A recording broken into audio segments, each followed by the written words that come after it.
Bueno, buenos días de nuevo para todos. Estamos reunidos para continuar con nuestra clase introductoria sobre los fundamentos conceptuales de la rehabilitación neuropsicológica.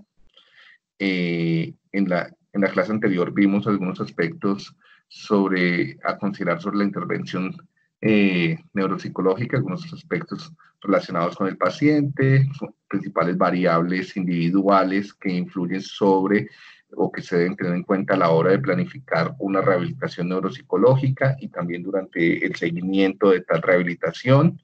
Se integran los factores biológicos, como los que vemos en pantalla, la edad no solamente en términos de edad cronológica, sino la edad principalmente en términos de cambio madurativo a través de la vida. Entonces, cuando uno pregunta sobre la edad, también debe tener en cuenta es si los cambios madurativos de la persona corresponden a los de su edad, o si hay otro tipo de patologías o atenuantes que puedan haber cambiado la línea de desarrollo. Vimos variables relacionadas con el sexo, la genética, epigenética, lateralidad, salud, nutrición, algunas variables relacionadas con la lesión, principalmente la etiología, es decir, cuál es la causa de la lesión, cuál es el tamaño de la lesión, principalmente para lesiones que son agudas, ¿sí? Entonces, como los TCE, los traumas craneoencefálicos, los ACV, la localización va a importar muchísimo porque la localización va a interferir con los circuitos ya establecidos, ya sea a nivel cortical o subcortical. Entonces, dependiendo de los circuitos o las áreas que estén implicadas, esperamos encontrar ciertas alteraciones neuropsicológicas, ¿sí? Más si son anteriores, posteriores, subcorticales, bueno. También hablamos un poco de la respuesta inflamatoria, la importancia de tener en cuenta la respuesta inflamatoria, ya que los resultados de la lesión no se ven solamente a la lesión, sino se deben también a los cambios que la lesión genera, ¿sí? Y principalmente a los cambios inflamatorios y de cicatrización. Esto es muy importante, no todas, como ya sabemos, no todas las personas cicatrizan y las heridas responden de las mismas formas. La misma cortada en dos personas en la piel puede generar diferentes respuestas. En unos se infecta, en otros se irrita, en otros le sale, se pone más roja, duele más, se pone caliente, en otros no hay mayores cambios, cicatriza rápido, en unos cicatriza más demorado, en otros la cicatriz queda mucho más gruesa, en otros más. Hay muchas variables relacionadas con la edad, relacionadas con la genética, con la nutrición, con el nivel de estrés, con el estado de salud general que influyen sobre la respuesta inflamatoria y la cicatrización. Y yo incluso les mencionaba la importancia que está teniendo en los últimos años el sistema cerebro-intestino, ya que la población de microorganismos que están en los intestinos son muy importantes para regular la inflamación y también la respuesta hormonal y bioquímica del cuerpo ante un evento tan complicado como es un daño cerebral, ¿sí? Entonces, por eso la nutrición premórbida y también lo que suceda posmórbido, que afecta directamente el eje cerebro-intestino, es tan importante, ¿sí? El uso de fármacos, entonces la influencia que tienen los diferentes fármacos sobre la recuperación o sobre el tratamiento. Para una lesión cerebral se utilizan múltiples fármacos, fármacos antiinflamatorios, fármacos anticoagulantes, bueno, y otros más, sedantes, etcétera. Y la reorganización que vamos a tener. Bueno, vimos luego algunas variables individuales psicológicas que es importante tener muy, muy en cuenta a la hora en la que ustedes planifiquen y vayan haciendo seguimiento a la rehabilitación neuropsicológica. Entonces, habíamos hablado muchísimo del nivel intelectual premórbido, las diferentes funciones cognitivas, en las habilidades sociales. Es diferente tratar de realizar una persona con la cual es más fácil que puedas comunicarte, que puedas interactuar, que los dos se sientan cómodos con personas que son evitativas, con personas que no te comprenden, que no puedes establecer contacto visual, ¿sí? Habilidades emocionales. En las habilidades emocionales deberíamos siempre tener en cuenta los dos aspectos, tanto cómo están funcionando las emociones positivas como las emociones negativas. Por ejemplo, si es fácil que la persona se sienta recompensada con pequeños logros o si a pesar de los pequeños logros que se van obteniendo a través de la terapia, la persona no logra sentirse recompensada. Eso va a influir decisivamente sobre los resultados de la rehabilitación. Muchos hablan de la motivación. Los que me conocen saben que el concepto de motivación no es que me guste mucho, yo prefiero hablar de afectos positivos, principalmente de la actividad del sistema de recompensas y del sistema de búsqueda de recompensas. ¿Sí? También otros afectos positivos que no son solamente búsqueda de recompensas, sino como la capacidad de sentirse cuidado, de sentir placer, bienestar. ¿Sí? Recuerden un poquito lo que hemos visto, lo que con algunos vimos en neurociencia afectiva. ¿Sí? Eso también es muy importante. Hay unas habilidades primordiales que vamos construyendo a lo largo de la vida, principalmente durante los 2 primeros años de vida y durante la adolescencia, que es otro momento de cambio en el cableado neuroafectivo. Y, pero la lesión también puede alterar esas habilidades ya construidas, ¿sí? Tanto para sentirnos recompensados como para sentirnos, o los medicamentos también pueden cambiar esto, ¿no? Como para sentirnos cuidados o como para sentir placer, ¿sí?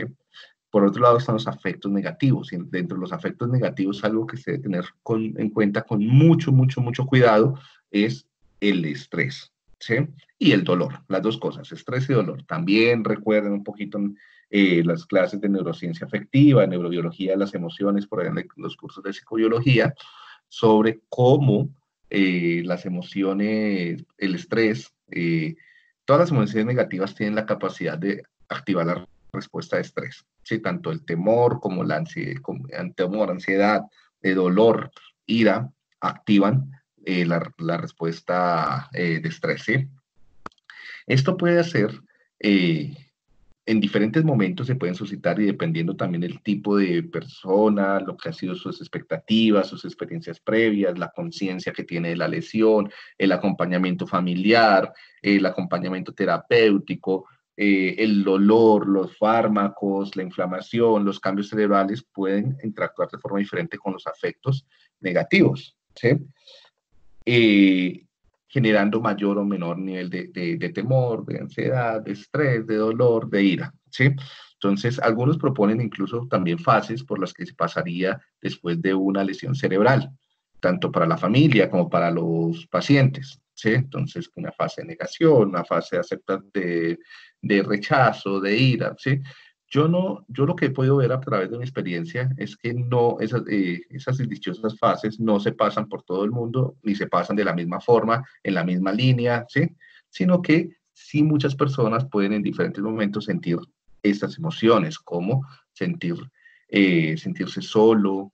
Sí, cuando yo hablo de dolor, no hablo solamente del dolor del cuerpo, hablo también del dolor social, ¿sí? Hablo del dolor del distanciamiento, el dolor físico, ¿sí? La tristeza, de la desesperanza, de la sensación de pérdida.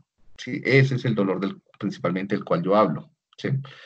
Entonces, en muchos casos de lesión cerebral, más si es aguda, o si hay una buena conciencia de la lesión, entonces se pueden sobrevenir emociones negativas como dolor, sensación de pérdida, sensación de frustración, en otros momentos de acuerdo también un poco al tipo de persona, ira, rechazo, y esto va a atentar directamente, como creo que lo mencionaba Gabriel en la clase anterior, contra la adherencia al tratamiento, que es una de las cosas con las que más se sufre en terapia, en cualquier tipo de terapia, y es que las personas dejan el tratamiento muy rápidamente, y más si no ves cambios o si el costo-beneficio no es tan evidente. O sea, si el costo de llegar a la terapia, de mantenerse en terapia, tanto el costo económico como el costo emocional, como el costo de esfuerzo es alto y los resultados que tú ves no son grandes, ¿sí? Entonces es fácil que se abandone la rehabilitación, ya sea por el paciente o por la familia.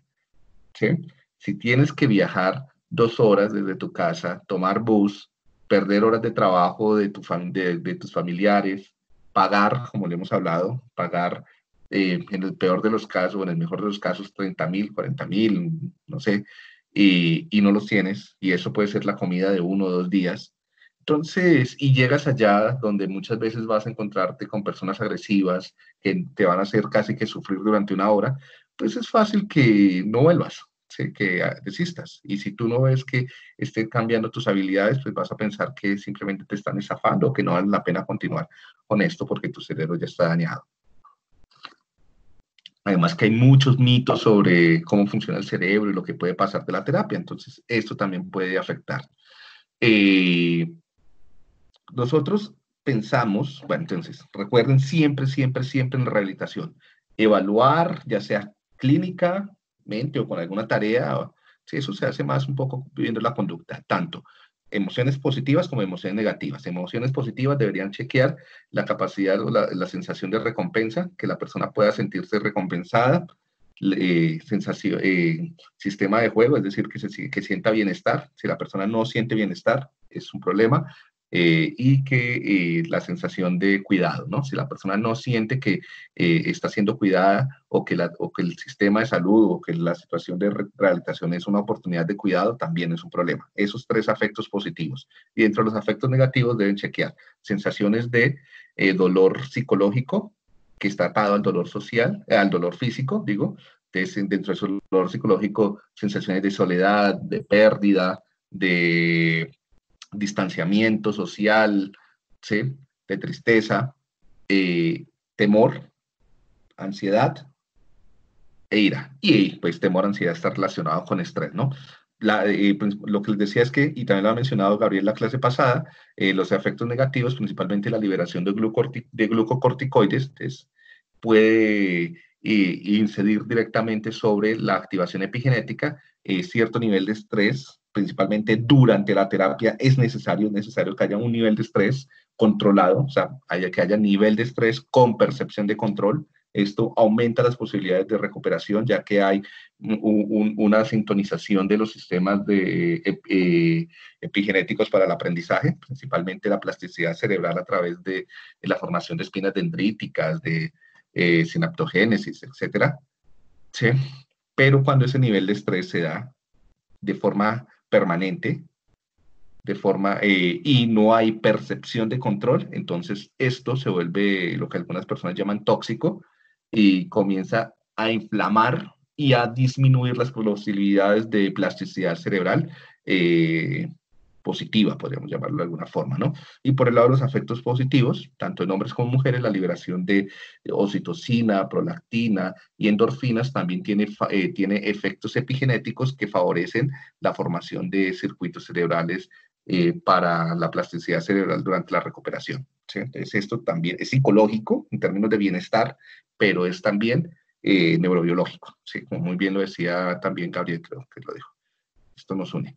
Y en cuanto a las habilidades emocionales, tengan en cuenta también, muchachos, la regulación emocional, ¿sí? Las habilidades de regulación emocional. No todo el mundo, esto uno lo da por sentado, ustedes, y es porque tenemos unas teorías muy perversas sobre cómo funcionan las emociones y creemos que todo el mundo tiene la capacidad de controlar sus emociones o la debería tener y que esto es a voluntad, ¿no? Que la gente se debería controlar simplemente respirando, ¿sí? Esto hay que aprenderlo. Y hay personas que a través de lo que ha sido su vida, o por la lesión, o por la inflamación, o por múltiples circunstancias, no tienen los recursos para controlar o no son los mejores para controlar sus emociones. ¿Sí? Entonces muchas veces también debemos entrenar antes de comenzar la rehabilitación en estrategias de afrontamiento, ¿sí? En poder, pues yo no soy tan amigo de las estrategias de reestructuración cognitiva, tal vez en algún momento puedan funcionar, ¿sí? Pero sí, por ejemplo, en estrategias de afrontamiento centradas en el apoyo social, estrategias de afrontamientos en la solución de problemas, estrategias de afrontamiento también que tengan que ver con el control fisiológico, ¿sí? Con la nutrición, bueno, con otro tipo. Ustedes ya en otras clases podrán aprender mejor sobre estos temas clínicos. ¿Alguna pregunta hasta acá, muchachos? ¿Algo que quieran aportar sobre estos componentes socioafectivos de la rehabilitación?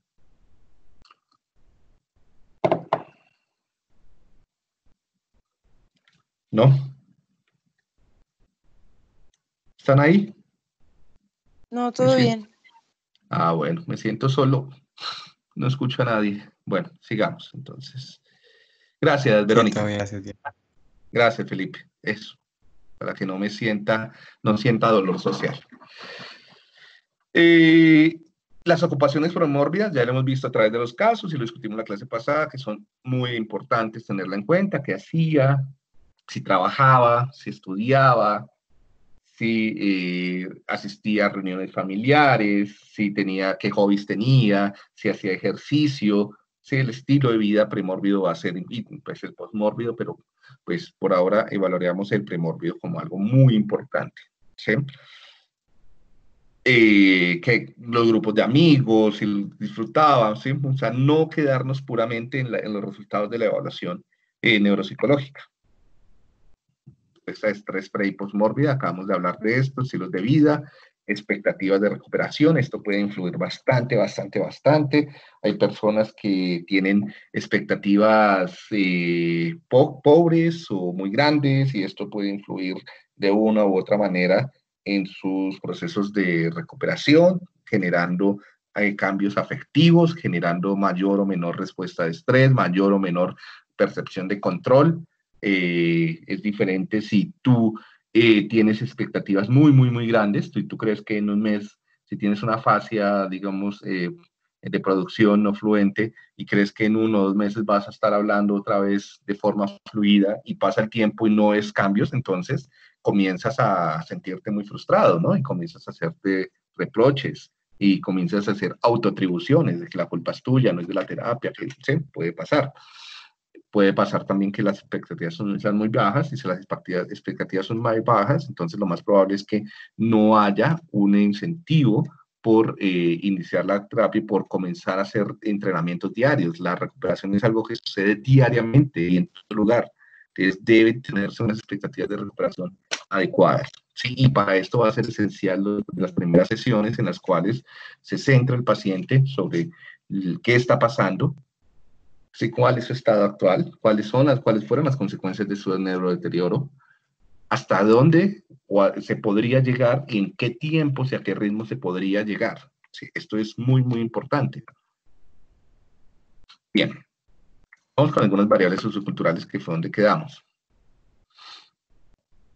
Entonces, por ejemplo, las dinámicas familiares. Hemos visto que esto es trascendental, ¿no? Muchas veces, gran parte del cambio, además de lo anterior, se debe a si tienes o no el apoyo de un grupo social, ¿sí? Llamémoslo familia, así no sea tu familia consanguínea. Un grupo social que te lleve a las sesiones, que te incentive, que te acompañe, que sirva como coterapeutas. El rol de la familia no es solamente el de apoyo social, también es el de coterapeutas.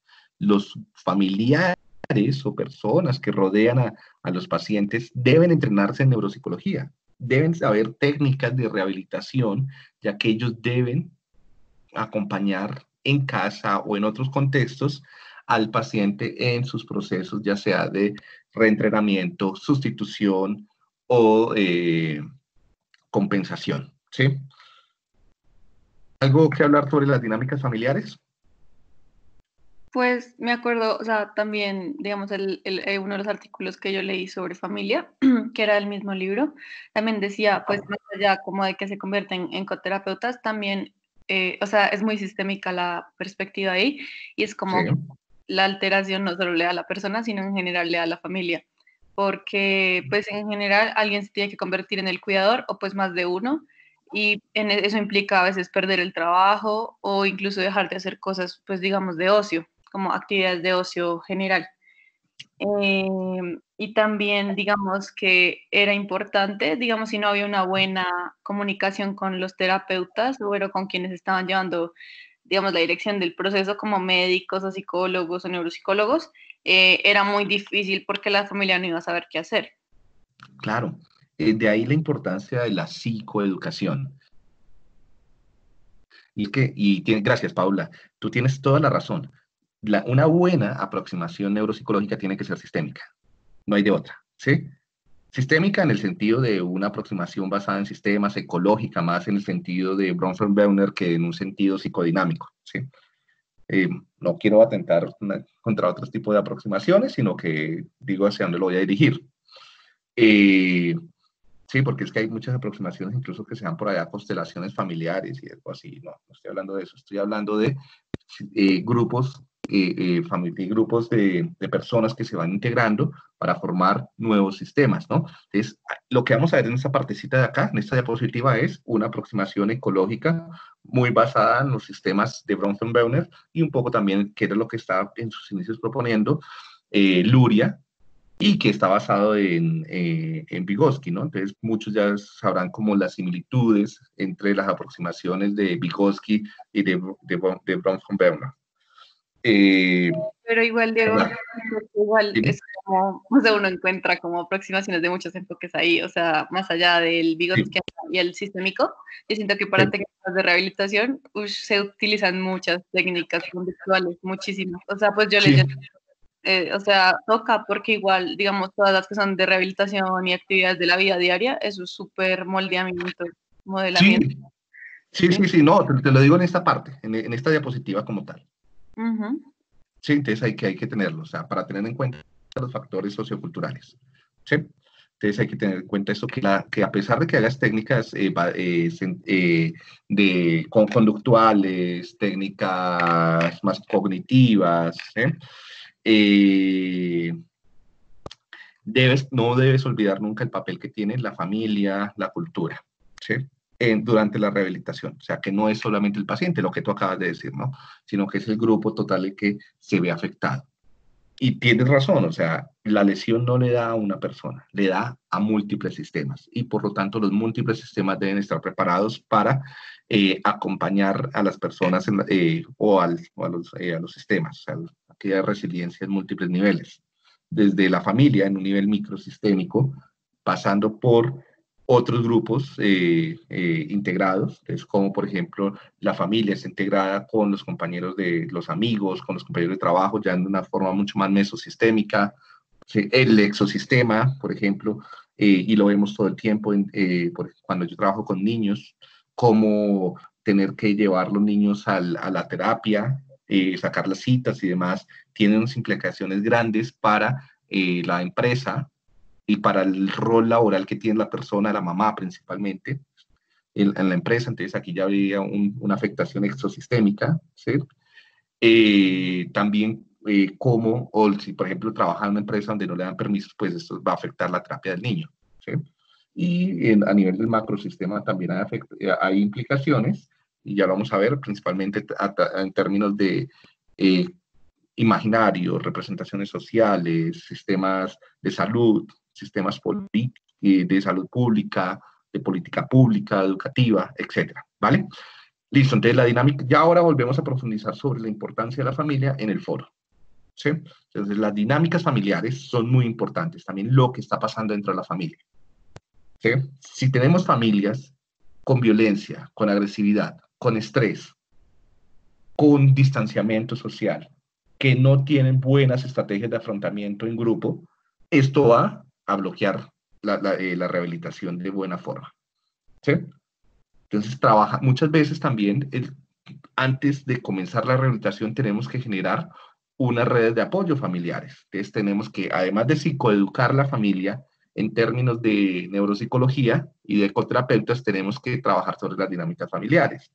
Sí, entonces muchos neuropsicólogos dirán, yo no hago esto que lo haga un psicólogo clínico, que lo haga un psicólogo de familia. ¿Sí?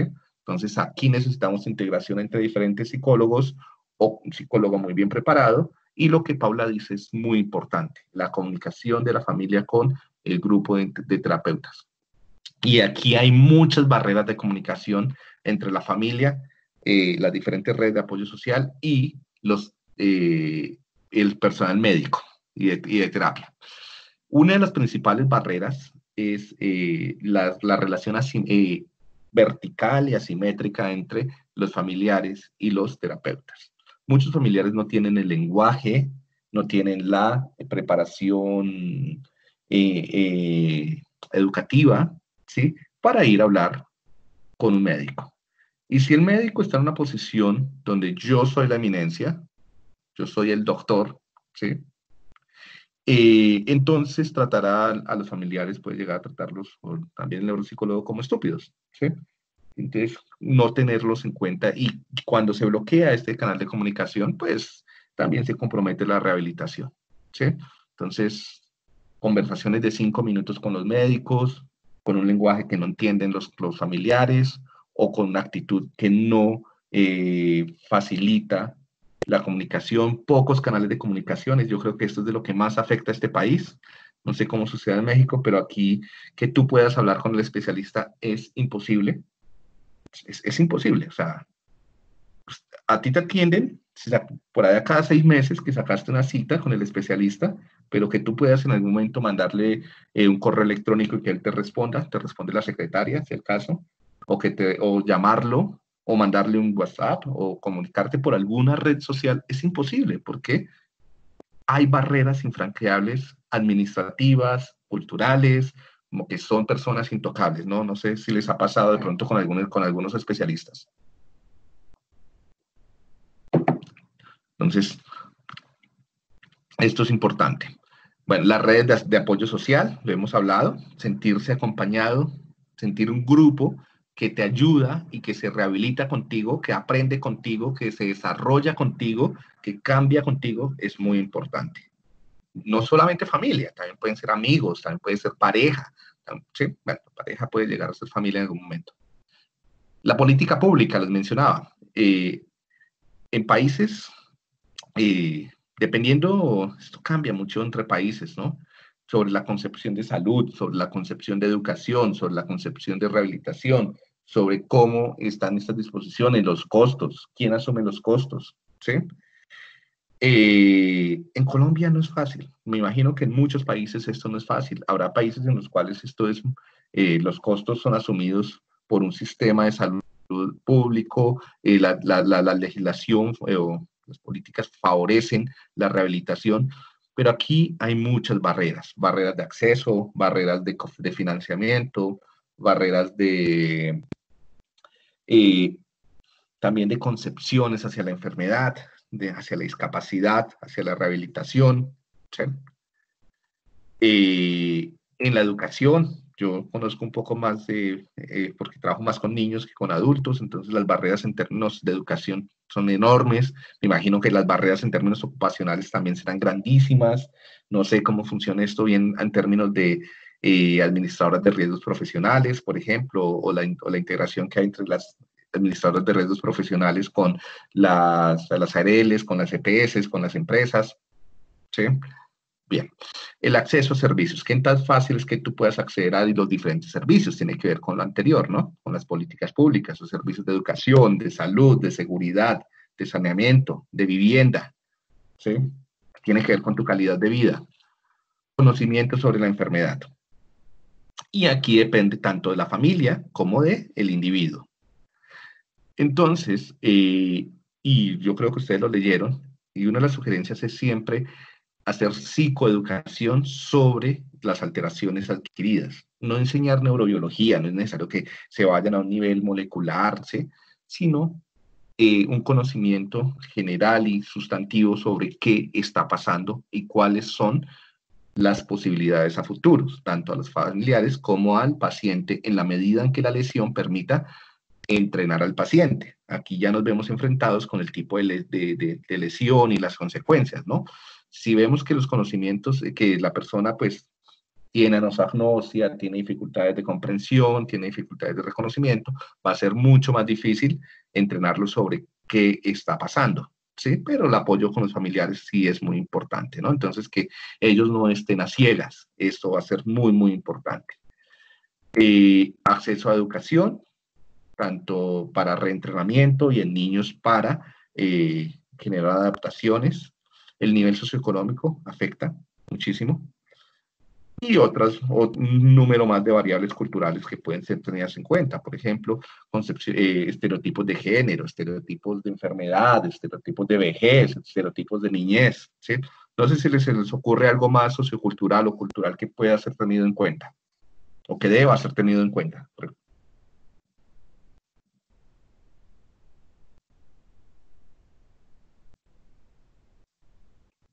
¿no? Con respecto a los imaginarios, a las representaciones sociales. Pues a mí me gustaría comentar algo. Dime. Yo una vez hice en comunicación, hice una entrevista a una persona con Alzheimer y yo me acuerdo mucho que se lo presenté a mi editor en ese momento de la revista de la universidad y me dijo, es que tu caso no es tan interesante. Si tuvieras, eso es como el resto de las personas, entonces ¿para qué lo publicamos? Entonces también es esa conciencia de que las enfermedades neurodegenerativas o neurológicas solo son importantes y solo se comunican si tienen una, como algo extraordinario detrás, o no sé, como la persona que perdió una parte del cerebro o cosas así. Y yo creo que eso es algo que se debería ahondar y una participación dinámica con los medios de comunicación para darle a conocer a las personas que tú no eres sorprendente porque te sacaron la mitad del cerebro o algo así. Yo lo digo desde la comunicación, que sería interesante en esas variables socioculturales.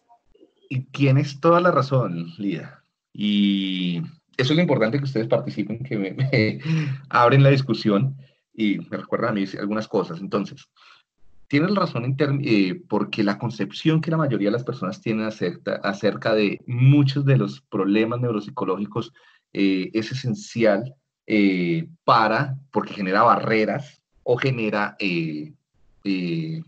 facilidades de recuperación, ¿no? Así como está para las enfermedades neurodegenerativas, muchos piensan, no, pues está viejito, ¿no? Viejito es un niño chiquito que, ¿sí? Eso no le ponga cuidado, ¿sí? O los aíslan, o los dejan, los descuidan, ¿sí? No se entiende muy bien qué está pasando. Y porque el conocimiento que hay en muchos lugares, los medios de comunicación no se interesan, si no es algo extraordinario, como tú lo dices, si no es el super caso, o hay distorsiones o hay mitos acerca de las enfermedades. Esto cruza con un tema que en algunas oportunidades hemos hablado, que es el de los neuromitos, ¿sí? Tenemos muchos mitos acerca de cómo funciona el cerebro, ¿no? Cerebro masculino, cerebro femenino, 10% del cerebro, estilos de aprendizaje, bueno, etcétera. Y esto está también, y también tenemos neuromitos sobre el daño cerebral y cómo recuperarlo. Esto va a variar entre culturas, ¿sí? No podemos tener unos neuromitos tan universales. Bueno, hay unos, como el 10% del cerebro, pero hay unos que son más arraigados en ciertas culturas. Vuelvo y les digo, mi experiencia es más en neuropsicología infantil. Entonces, neuropsicología infantil lo veo todo el tiempo. Entonces, yo les digo a ustedes, espectro autista. Sí, trastorno del espectro autista. Y de una vez, y muchas personas comienzan a imaginarse un niño agitando las manos y meciéndose y que no entiende nada y muchos piensan que no siente emociones y que es una máquina y que no entiende metáforas. Sí, hay una cantidad de distorsiones acerca de los trastornos, principalmente del envejecimiento y eh, y del desarrollo, ¿sí? O el neurodegeneración y el de desarrollo. También, por ejemplo, les digo dislexia. Muchos piensan que la dislexia es invertir las letras, ¿sí? Y hay una cantidad de malconcepciones, distorsiones sobre estos tipos de alteraciones neuropsicológicas, las cuales pueden en muchas ocasiones generar serias barreras de rehabilitación en colegios, en trabajos, con la familia, con la sociedad en general, donde están las personas, diferentes ambientes sociales. Y los medios de comunicación, como lo menciona Lida, son muy importantes porque son los transmisores, son aquellos que pueden facilitar el cambio de estos imaginarios sociales, ¿sí? Pero pues muchas veces no se interesan en hacer esto porque pues, vamos a hacer un programa de radio sobre dislexia. Ay, no, qué pereza, sí, eso no es relevante. Yo les digo, no, vamos a hacer un trabajo sobre el niño con síndrome de Down que pudo llegar a por ejemplo, ayer duraron comedia ahora en la W hablando sobre un niño de síndrome de Down que en una película que era entrenador de unos caballos, porque la hermana también tuvo una lesión, un trastorno, un trauma craneoencefálico, y entonces ella pudo volverse la primera campeona de equitación, de equitación, pero era de carreras de caballos en Australia, ¿sí? Y le dedicaron casi una hora a esto en la W. Yo decía, pero pero pues, tanto tiempo, simplemente porque había una persona con síndrome de Down que se recuperó, entonces hay cosas que son más vendedoras, ¿no? Entonces tiene que ver con toda esta dinámica.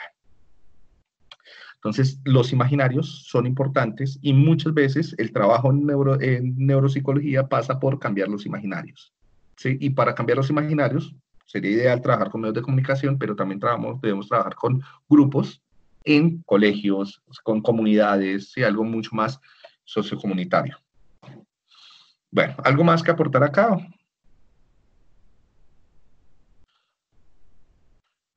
Variables del terapeuta. Entonces, dime. ¿Tiene que hablar? No, te dije que no, solamente que no. Gracias, Paula. Entonces, variables del terapeuta. Dentro de las variables del terapeuta debemos tener en cuenta la calidad de la evaluación, ¿sí? Y la calidad de la evaluación está relacionada con la formación del terapeuta, con la experiencia que tiene el terapeuta, con un poco también con las habilidades sociales, con la empatía, indudablemente con las habilidades cognitivas del terapeuta, ¿sí? Si es bueno para redactar, si es bueno para interpretar, si es bueno para, si fue bueno, si aprendió bien a aplicar las pruebas, si las sabe interpretar adecuadamente, ¿sí? Entonces, ¿cómo puede ser que la interprete bien, pero no lo pueda escribir bien o no lo pueda transmitir de forma adecuada? Entonces, que nosotros lo vimos en la evaluación, ¿no? Entonces, pero principalmente la calidad de evaluación. Entonces, al principio, la evaluación ese es el primer paso de la rehabilitación, ¿no? No debemos ver la evaluación y la rehabilitación como pasos segregados, ¿sí? Son procesos continuos, que se traslapan. Ya en la evaluación te estás generando cierta forma de rehabilitación, ¿sí? Incluso, y la rehabilitación a través de todo el proceso es una reevaluación continua. ¿Sí? Todo el tiempo estás reevaluando y estás generando nuevas hipótesis, estás cambiando tus hipótesis, ¿sí? Esto es dinámico. Pero la primera sesión va a ser esencial para todo lo que va a pasar de ahí en adelante, ¿sí? Y dentro de la primera sesión, cómo se siente el paciente, cómo se siente la familia, va a generar ya un hito muy importante. Hay un efecto que muchos no le prestan atención, pero que está ahí, y marca, y es el efecto placebo. Y durante la evaluación ya está teniendo efectos. El simple hecho de que la persona esté con un terapeuta, las personas no ven la diferencia entre evaluación y rehabilitación. Él piensa que desde el momento que está ahí ya está recuperándose, ¿sí? Y tiene expectativas, y esas expectativas van a generar, van a favorecer o van a entorpecer la rehabilitación. Y si favorecen, lo llamamos placebo, y si entorpece, lo llamamos nocebo, ¿cierto? Esto es a tener en cuenta, ¿no? Debe ser una evaluación con cuidado, con tiempo, exhaustiva, con empatía, ¿sí? Sistémica. La experiencia del terapeuta, el nivel entonces es diferente si el terapeuta es un recién egresado, así ya ha tenido 100 pacientes, esto nos genera heurísticos de rehabilitación muy importantes, ya hay algunos trabajos sobre la importancia de los heurísticos en la rehabilitación, ¿sí? El nivel de conocimiento, esto es algo decisivo, si el terapeuta, entonces es importante que ustedes le presten atención a sus clases de primeros semestres sobre fundamentos psicológicos, en procesos, en biología, ¿sí? Porque esto deben retomarlo cada vez que vuelvan a hacerlo, para que no se vuelva una técnica, ¿sí? Para que no les pase a los muchos ingenieros que les caen los puentes porque no se acuerdan de todo lo que vieron en el colegio, ¿sí? Para que las personas no se les suiciden, para que las personas sientan que hay calidad de vida, ¿sí? Entonces, deben tener unos muy buenos conocimientos, tanto prácticos como teóricos. Y los conocimientos teóricos deben actualizarse permanentemente, ¿sí? Que no les pase como el meme que les puse ahí, ¿no? Que van olvidando algunas cosas básicas, ¿sí? Y, por ejemplo, algunos dirán, no, pues, ¿para qué pares craneales? Pues, muchachos, muchas lesiones tienen que ver con el funcionamiento de los pares craneales, ¿sí? Compromiso del terapeuta. Si tú simplemente lo haces como un trabajo, porque te pagan bien, o porque lo tienes que hacer, si estás insatisfecho con tu vida laboral, si no te importa en realidad el paciente, si es uno de 100 pacientes que tienes, pues en realidad aquí no va a haber un cambio significativo. Cuando vemos cambios significativos es cuando la relación terapeuta-paciente, familia-terapeuta-paciente es positiva y tú ves la recuperación de ese paciente como un propósito también de vida, no un propósito laboral, ¿sí? Y en esa medida, ese compromiso va mucho más allá de simplemente hacer los ejercicios en una sesión. Va a habilitar canales de comunicación, va a tratar de pensar en otros momentos cómo planificar adecuadamente, cómo modificar o cómo ir flexibilizando la terapia o las acciones terapéuticas, ¿sí? Habilidades sociales y comunicativas, lo hemos hablado de la importancia. Hay personas que no deberían estar ahí, que no deberían ser terapeutas, que simplemente no son empáticas, que no les interesa el dolor del otro, que son crueles, que no logran comunicarse adecuadamente. Entonces no deberían estar ahí, deberían estar en otro lugar, en un banco, no sé, en algún lugar donde sus habilidades sean eficientes y efectivas. Los métodos que utiliza, las técnicas que aprendió, cómo las cambia, cómo las perfecciona, la creatividad, la flexibilidad en el terapeuta. Vuelvo y les digo, esto no es una receta, no hay una técnica universal, rígida, que siempre se va a aplicar. Tú debes, en la medida del paciente, sus condiciones individuales, sociales, socioeconómicas, históricas, emocionales, afectivas, ir ajustando lo que estás haciendo y crear medios y técnicas alternativas para que en últimas esta persona tenga mejor calidad de vida, que es lo que hablábamos en la clase pasada. ¿Algo más, algo que quieran hablar sobre el terapeuta? Pues yo creo que es muy importante el tema de la empatía, como que pues estoy de acuerdo con lo que decías de el tema de la calidad de vida, porque digamos que uno de los componentes principales es el tema del bienestar emocional. Entonces, estoy muy de acuerdo con que sí hay muchos terapeutas y de hecho he visto varios terapeutas que realmente se les olvida que están tratando más o menos con un igual y de hecho con una persona que puede tener otro tipo de cargas emocionales, además del hecho de tener que estar con el terapeuta que no lo entiende o que no es empático. Entonces me parece que ese es uno de los componentes principales, pues, como que debe tener un terapeuta. Gracias, Laura. Sí, sí, sí, indudablemente tienes toda la razón. Y es difícil, ¿no? Y además de que miren, yo creo que muchos terapeutas, aquí hay como un desbalance de factores y habilidades relacionadas con el terapeuta. Muchos al inicio tienen toda la energía y toda la disposición y el compromiso por ayudar a sus pacientes, pero tienen poca experiencia, ¿sí? Y al pasar el tiempo, como les pasa a muchas personas, le pueden preguntar a muchos de sus padres, abuelos y demás, como la actitud hacia el trabajo, ¿sí?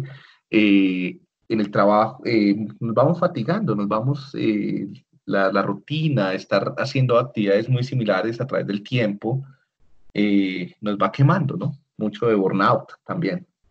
Y esto va a generar que en muchos casos se incremente la experiencia, pero se reduzca el compromiso o el entusiasmo, o la implicación, la empatía y la implicación emocional. Le pasa mucho a los psicólogos clínicos.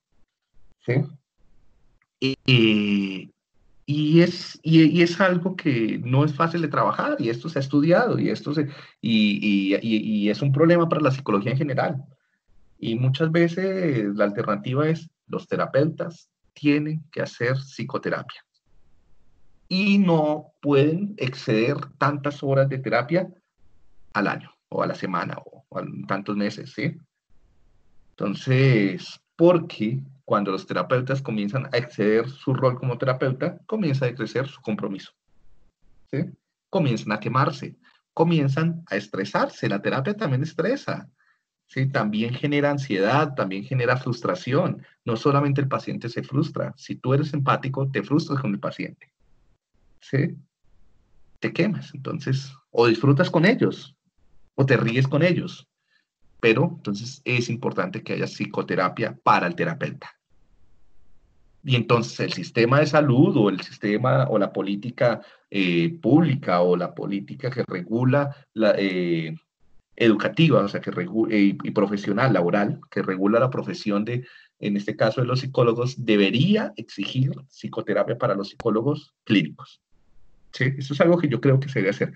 Que todo psicólogo clínico, el neuropsicólogo es un psicólogo clínico, debe tener mínimo maestría. No debería haber un psicólogo clínico que no tenga posgrado a nivel de maestría, como sucede en Europa y en Estados Unidos. Y dos, tener horas de psicoterapia al año obligatorias y exámenes de actualización. Sí, esto debería ser, pero eso acá no sucede. Entonces acá vemos las personas que se educaron hace 30 años haciendo la misma terapia. Y pues hay de todo, ¿no? Gracias, Laura. Digamos, ¿algo más del terapeuta, muchachos? ¿Alguien más que quiera hablar o preguntar o opinar sobre el terapeuta? Miren que ustedes, algunos de ustedes tal vez van a estar acá. Dime. Diego, yo pensaba más como en la parte como de conectividad con otras especialidades o con otros profesionales, Sí, porque pues generalmente todo esto es un proceso que tiene que hacer el paciente y lo entiendo por lo que hablabas hace poco de que pues generalmente los especialistas tienen, o sea, trabajan en varias clínicas, en varios sectores donde pues evidentemente el tiempo no siempre está, debería estar porque pues uno está para los pacientes y su trabajo pues está como por ellos y para ellos.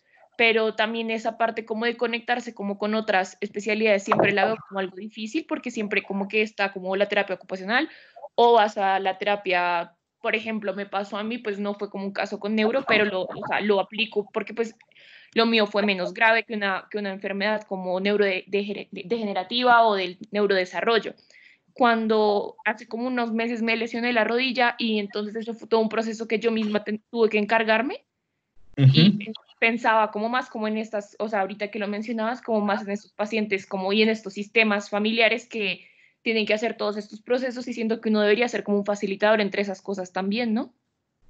Muchas gracias, Andrea, por tu aporte. Sí, tienes toda la razón. Tienes toda la razón y es que... Y las cosas se van conectando, ¿no? Tiene que ver con cómo se concibe la enfermedad, cómo, o el problema. Si lo concebimos de una forma fragmentada, no holística, pues entonces cada quien haga su pedazo, ¿no? Y que es la forma como se trabaja actualmente acá en Colombia, en muchos lugares también.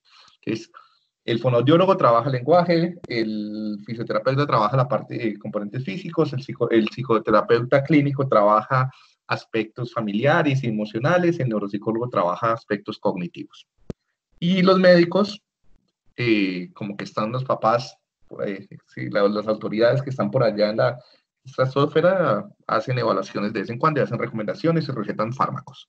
Sí, así es como que se distribuye la torta y las personas no son tortas para distribuirlas. Y eso frustra, ¿no? O sea, tal vez, como tú te sentiste, te sentías frustrada, te sentías sola, te sentías abandonada, te sentías una cantidad como, oiga, ¿qué pasa? Esto no es de calidad, mi familia, ¿sí? Muchas veces tener todo este grupo de profesionales integrados es costoso, no es fácil, incluso muchas veces, así tengas el dinero para hacerlo, no hay la actitud de los profesionales, ¿sí? Que tú le digas, bueno, tengas que sentar en la misma mesa al fisioterapeuta, al ortopedista, al neurólogo súper reconocido, al neuropsicólogo, y que todos hablen de forma amigable, simétrica y con el mismo poder, no sucede, ¿no? Acá van a haber algunos que consideran que tienen más autoridad, bueno, otras cosas que dificultan ese diálogo interdisciplinario. Además de que no está el espacio, no está la actitud, no está la disposición, no están las políticas, no están las leyes, no está el dinero. Esto es perverso muchas veces. Y como Diego, lo yo tengo leyeron, una pregunta. dime. Digamos, cuando la familia no quiere cooperar, uno como terapeuta, ¿qué puede ser? ¿Qué puede hacer en ese caso? Como tú decías que la participación de la familia es fundamental. Cuando ellos no quieren cooperar y el paciente igual va, ¿uno cómo puede hacer para ayudarlo? Bueno, depende cada caso, o sea, es difícil establecer reglas tan universales, ¿sí? Porque, bueno, por ejemplo, comencemos a separar dos tipos de escenarios. Escenarios de menores de edad, mayores de edad, bueno, hasta tres, y mayores de edad con neurodeterioro, ¿sí? Entonces, en términos de menores de edad, si la familia, si tú ves que hay negligencia por parte de los representantes legales, de los padres, ¿sí? Puedes denunciar esto ante bienestar familiar, ¿sí? Ante seguridad social. Entonces, porque no llevar la terapia, no ir de forma cumplida, no hacer las tareas en casa, no hacer la rehabilitación en casa, no hablar con los profesores, eso es negligencia y es una forma de maltrato. Y entonces, ahí ya puedes, sin hablar con ellos, ¿sí? Si orientarlos no sirve, claro, orientarlos no es regañarlos, porque muchas veces neuropsicólogos, mamita, ¿y usted por qué no lo hizo? Es que usted no se da cuenta que el niño y lo regaña.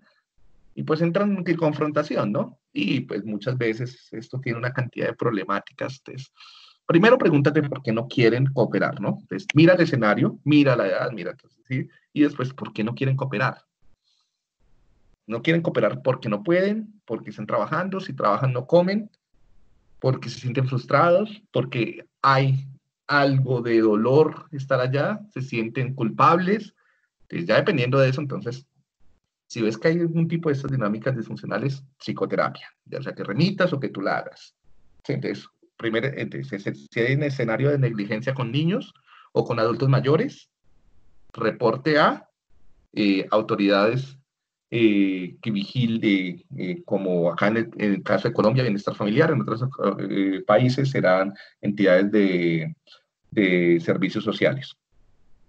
Segundo, si ves que la falta de implicación familiar está debida a algún tipo de disfunción emocional o social o de relaciones, psicoterapia, ¿sí? Depende si es posible que haya psicoterapia.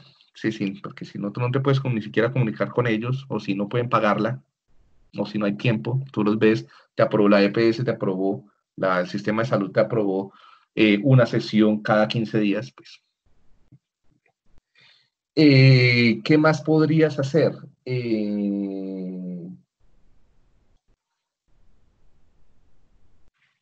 Buscar otros apoyos sociales que no sean la familia, pareja, amigos, grupos de apoyo, dependiendo también un poco las circunstancias. La persona está más en una situación, por ejemplo, en un hospital o en un centro de rehabilitación, ¿sí? Entonces puedes generar grupos de apoyo dentro de estas instituciones. Si no, entonces puedes generar listas de amigos, ¿sí? O dependiendo de la funcionalidad y la independencia del paciente, enviarlo con grupos de ayuda con problemas similares. Bueno, son las cosas que se me ocurren. No sé si tienes Listo, alguna. gracias, Diego. Vale. Diego, Bien, dime.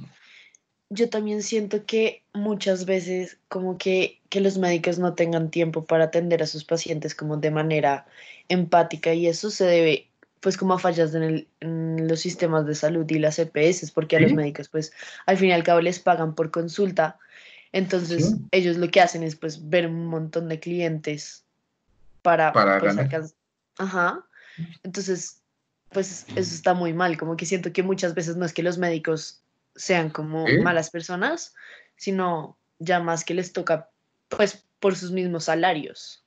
Sí, sí, sí, tienes toda la razón, Manuela. Tal vez no, mi intención era dejar como, y sí parece que estaba quedando como que el médico es mala gente, ¿no? Sino que esto son dinámicas, ¿no? Son dinámicas que tienen multifactoriales, que van, como lo mencionamos, por las políticas públicas, por lo económico, y también por roles. Sí, muchas veces es el rol social. Me han enseñado que, o sea, muchas veces cuando nos educan también cuál es el rol y no solamente eso pasa por la universidad, sino pasa hasta por las novelas, por la literatura, que cuál es el rol de ciertos profesionales. Entonces, como que el rol, porque es un problema ético, ¿no? Y eso es algo que se debería considerar. ¿Hasta qué punto yo trabajo por dinero o trabajo por ayudar a otras personas? ¿Sí? Tal vez por eso yo también no hago clínica. Y uno tiene que hacer concesiones. si a mí la empresa que me está contratando me está pagando, solamente me da 20 minutos y no puedo, y veo que esto no me está sirviendo y le está haciendo daño a algunas personas, pues yo debería no ser cómplice también de esa dinámica, ¿no? Yo sé que es difícil, pero pues también pasa un poco por la educación ética dentro de las facultades. O sea, yo acá no estoy buscando culpables individuales, todo un sistema, ¿no? Uno debería preguntarse en las facultades de medicina si tienen tiempo para este tipo de discusiones. ¿Cómo son las clases de ética profesional? Si solamente son muy legales o también les insisten acerca de la importancia del contacto emocional y con otros profesionales y con otras disciplinas, ¿sí? Yo sé que acá hay de todo, pero hay algo que muchas veces, algo que no está funcionando en diferentes niveles, ¿no? A nivel de cómo funciona el sistema de salud, la ley CN es perjudicial acá porque todo volvió negocio, la salud, cómo se educan los profesionales, la concepción que tenemos del rol profesional cliente o paciente, como lo quieran ver, y cómo ves tú la relación con otros profesionales, ¿sí? Que eso pasa también por el estereotipo, ¿no? Entonces, hay una cantidad de factores, como bien lo mencionan, que son muchas veces infranqueables, pero hay que tenerlos en cuenta, ¿no? O sea, el hecho no es tratar de solucionar también todo esto. Tú no puedes ir a llegar a solucionar la política pública a menos de que hagas una carrera hacia la política. Tal vez algunos de ustedes en un futuro puedan llegar a generar política pública, ¿sí? O puedan tener un cargo administrativo donde puedan atenuar este tipo de cosas o trabajarlas, o puedan montar su propia IPS o centro de rehabilitación y donde puedan tener en cuenta esto. O simplemente para que desde lo que ustedes hagan tengan en cuenta que son variables que influyen y piensen qué tanto pueden o no atenuarlas, ¿sí? Como les dije cuando comenzamos esta clase, este tema, vamos a tener tenemos dos mundos, el mundo ideal y el mundo real. Y en el mundo real no vamos a poder tener la terapia perfecta, o va a ser muy poco probable. Pero sí vamos a tener conocimientos sobre cuáles son los factores que influyen y cómo pueden estar influyendo en menor medida para ciertos pacientes. Gracias, Manuela. ¿Algo más, Manuela? No, Diego, todo bien. Todo bien. Y pasa por lo que acabas de mencionar, ¿no? También, ¿no? El acceso a la terapia. Muchas veces tienes 20 minutos cada 2 semanas y te dan 10 terapias, ¿sí? Porque eso es lo que aprueba el sistema de salud. Eso es lo que tu seguro médico puede aprobar, ¿no? Entonces también es difícil. Algo que ya mencionamos, el lugar. Y yo les hacía una pregunta, ¿dónde debe suceder la terapia? ¿Qué escriben ustedes? Pues como habían centros especializados, hospitales, también centros universitarios. Sí, Paula. Consultorios, sí, o incluso pues, sí, yo creo que pues rehabilitación sí tiene que ocurrir en un centro, pues como tal que tenga las herramientas, ¿no? O sea, pues siento que no es como tan abierto a que se haga en cualquier lugar, pues considero. Sí. ¿Qué opinan otras personas? Pues, Ay, perdón. no, dale, dale. Es que, ay, Manuela, somos del mismo grupo. Pues cuando estábamos haciendo el taller como que y con algunas lecturas y hasta mirando la presentación, pues nos abrió los ojos a que hay varios lugares donde también se puede realizar esta terapia porque como lo hemos mencionado, pues alrededor, o sea, como que no todo el mundo tiene o sea, como el tiempo, el dinero o la disposición para trasladarse a ciertos centros de rehabilitación. Gracias. O consultorios u hospitales, entonces en las aulas de las clases yo creo que sí, como que hay un entrenamiento como profesional a los profesores o los psicólogos que se encuentren en estas instituciones, pues yo creo que también se puede hacer, o hasta en casa, porque pues no todo lo que vuelve y juega, como que de pronto estas enfermedades no te permiten como poder movilizarte como de manera más sencilla, entonces creo que con el apoyo como de los terapeutas y como de las TICs, por ejemplo, creo que se puede, o sea, se puede adaptar a muchos lugares. Sí, muchas gracias, Andrea. Sí, tienes Diego, toda la razón. Dime. pero digamos, pues yo creería, pero no estoy segura, corrígeme.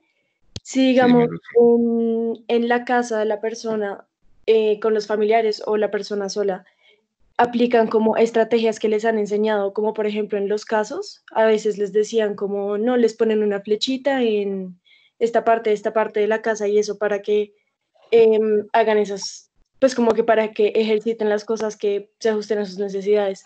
¿Eso no sería en parte como rehabilitación? Sí, sí, sí, sí, sí, lo es. Y hace parte del entrenamiento, ¿no? Entonces, Ok, la sí. rehabilitación no es algo que suceda en un lugar y en un momento específico solamente, ¿no? Claro, va por la planificación que tú hagas como terapeuta. Entonces, dentro de la planificación que tú debes hacer como terapeuta, tú tienes que planificar escenarios fuera del consultorio y así, no sincrónicos, asincrónicos. ¿Sí? Sincrónicos cuando estás con el paciente, asincrónicos cuando no estás con él. Y dentro de los escenarios asincrónicos y que no están dentro del consultorio o del centro de rehabilitación, sería en la casa, el lugar de trabajo, la escuela, la calle, y ahí deberías contar con el apoyo de otras personas que tú vas a entrenar a través de procesos de psicoeducación, ¿sí? La familia, los compañeros de trabajo, los profesores, ¿sí? Dependiendo del acceso que tengas. Incluso los otros niños. Muchas veces la rehabilitación va por ir al colegio y hacer un taller con los niños, compañeritos del niño que tiene el problema. O ir al trabajo y hacer un ajuste con el psicólogo organizacional, con el terapeuta ocupacional de la empresa, ¿cómo es que se llama? Con el trabaja en ergonomía, con... Ay, se me olvidó el nombre, con las personas que trabajan en salud ocupacional, ¿sí?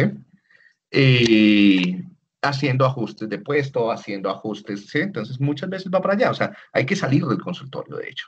Si la terapia se queda solamente en el consultorio, eso no va a generar una buena rehabilitación, debe ser flexible, dinámica y teniendo en cuenta múltiples contextos. Bueno, entonces el lugar deben ser diferentes lugares, ¿sí? Unos más estructurados, otros menos estructurados, ¿sí? Unos con mayor cantidad de herramientas, otros sí. Ahora la telerehabilitación es algo que está sucediendo, que va a seguir sucediendo y que necesitamos trabajar mucho más, ¿sí? O sea, la rehabilitación a distancia, principalmente con el uso de nuevas tecnologías. Mira, esas aplicaciones que ustedes están usando, ustedes pueden programarlas en un servidor y que la persona haga las tareas en casa y ustedes estar vigilando la ejecución, ¿sí? Y los desempeños. O pueden, como ustedes decían, hacer tareas un poco más con los objetos de la vida diaria, ¿no? Eso va a depender del caso, va a depender de los objetivos, va a depender de qué se pretenda, ¿sí? Bueno, entonces, dentro de... momento. Lo calvo, necesito cerrar. Ay, no sé esto. Ah, ya sé qué es esto que se ve acá. Ya.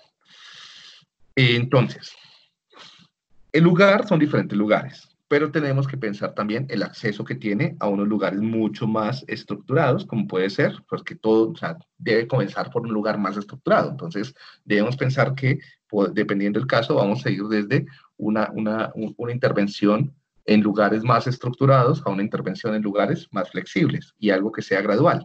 Entonces, donde haya también posibilidades de generación, de generalización. Entonces, los primeros ejercicios tienen que hacerse, como un poco lo que mencionaba Pablo, en un lugar donde esté mucho más preparado para hacer la rehabilitación y poco a poco ir haciendo ajustes y irlo migrando hacia el lugar de trabajo, la escuela y la casa, o la cafetería, o el lugar, o la sociedad en general. Bien. Ahora, pensemos en la terapia primaria, podemos llamar también lugares primarios y secundarios. La terapia primaria que debería suceder en un consultorio, en un centro de rehabilitación. ¿Qué tan fácil es llegar allá? ¿Sí? Y lo que les mencionaba, en la mayoría de los casos, ¿dónde están ubicados los consultorios neuropsicológicos? La mayoría de los consultorios neuropsicológicos o incluso consultorios médicos han tenido que sacar de pronto citas con alguien. Andrea, fue que me dijo que tenía que ir a terapias físicas, ocupacionales. Sí, Por lo profe. general, ¿y quedaba cerca el consultorio de tu casa? Por suerte sí, pero porque pues vivo, o sea, vivo a las afueras de Bogotá y justo había un lugar como, había un bus como que pasaba por al frente de mi casa que me dejaba ahí donde estaba la terapia, pero pues no, o sea, sé que no todo el mundo cuenta con esa suerte. Claro. No, no, y tienes toda la razón. Me hiciste acordar. Hace, hace mucho tiempo, ya hace 17 años casi, eh, yo tuve un accidente. Yo tuve un accidente bastante complicado en el que me fracturé una pierna y mi fémur quedó vuelto nada. ¿Sí? Bueno, a nivel neuropsicológico creo que no pasó nada, nada más grave de lo que ustedes han visto. Eh, eh, y entonces, yo vivía en Soacha en ese tiempo, barrio pues bien a las afueras de Bogotá, y tenía que desplazarme para las terapias y para las evaluaciones hasta el hospital, ¿cómo es que se llama ese hospital? Se me olvidó el nombre, bueno, que queda el 20 de julio mucho más hacia arriba, ¿no? Y en una situación, yo era estudiante de psicología, en una situación económica bastante precaria, y con las muletas, y pues por lo general sin compañía, que sea para el bus de uno, no había para dos personas, ¿no?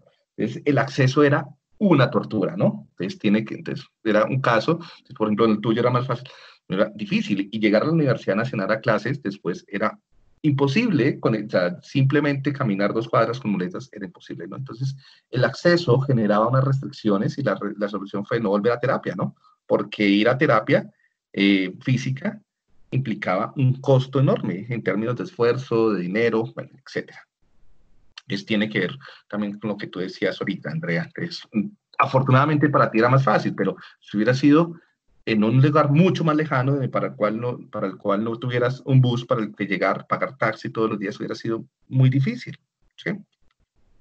Bueno, ahora, la mayoría de los consultorios neuropsicológicos privados o centros de rehabilitación no están cerca de las personas.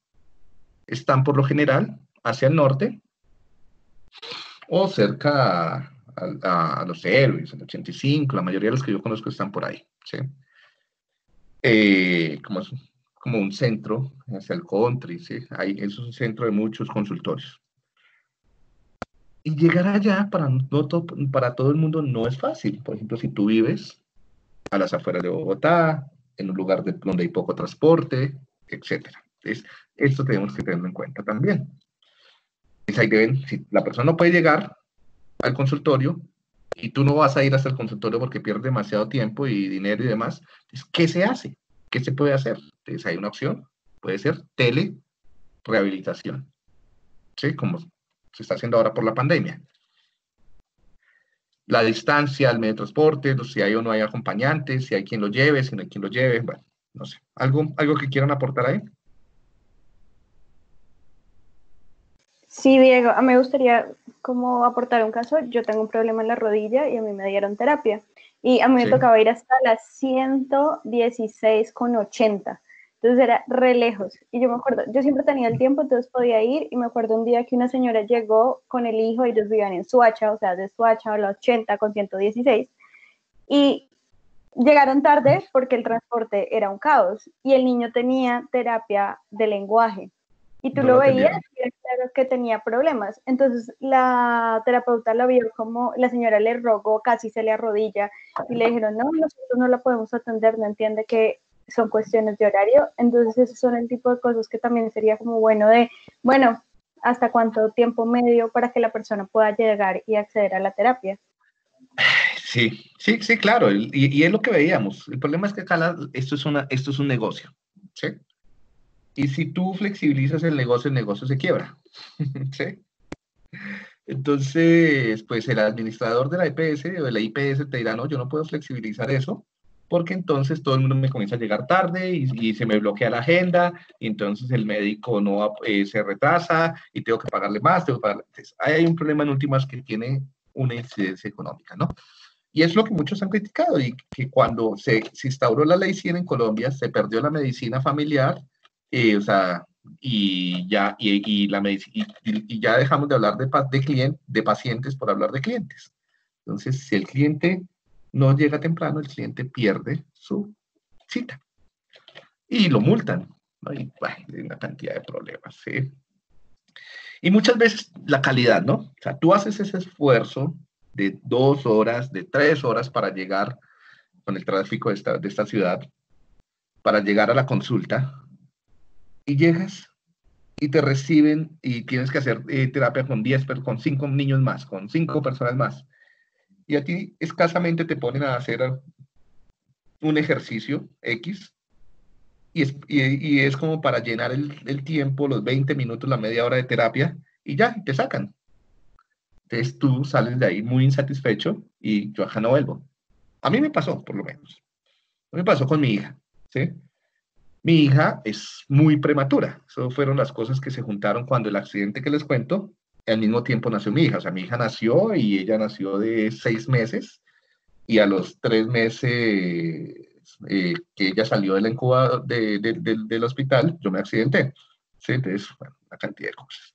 Más grandecita, ella le mandaron, como la mayoría de niños muy prematuros, tienen problemas para el aprendizaje de la lectoescritura.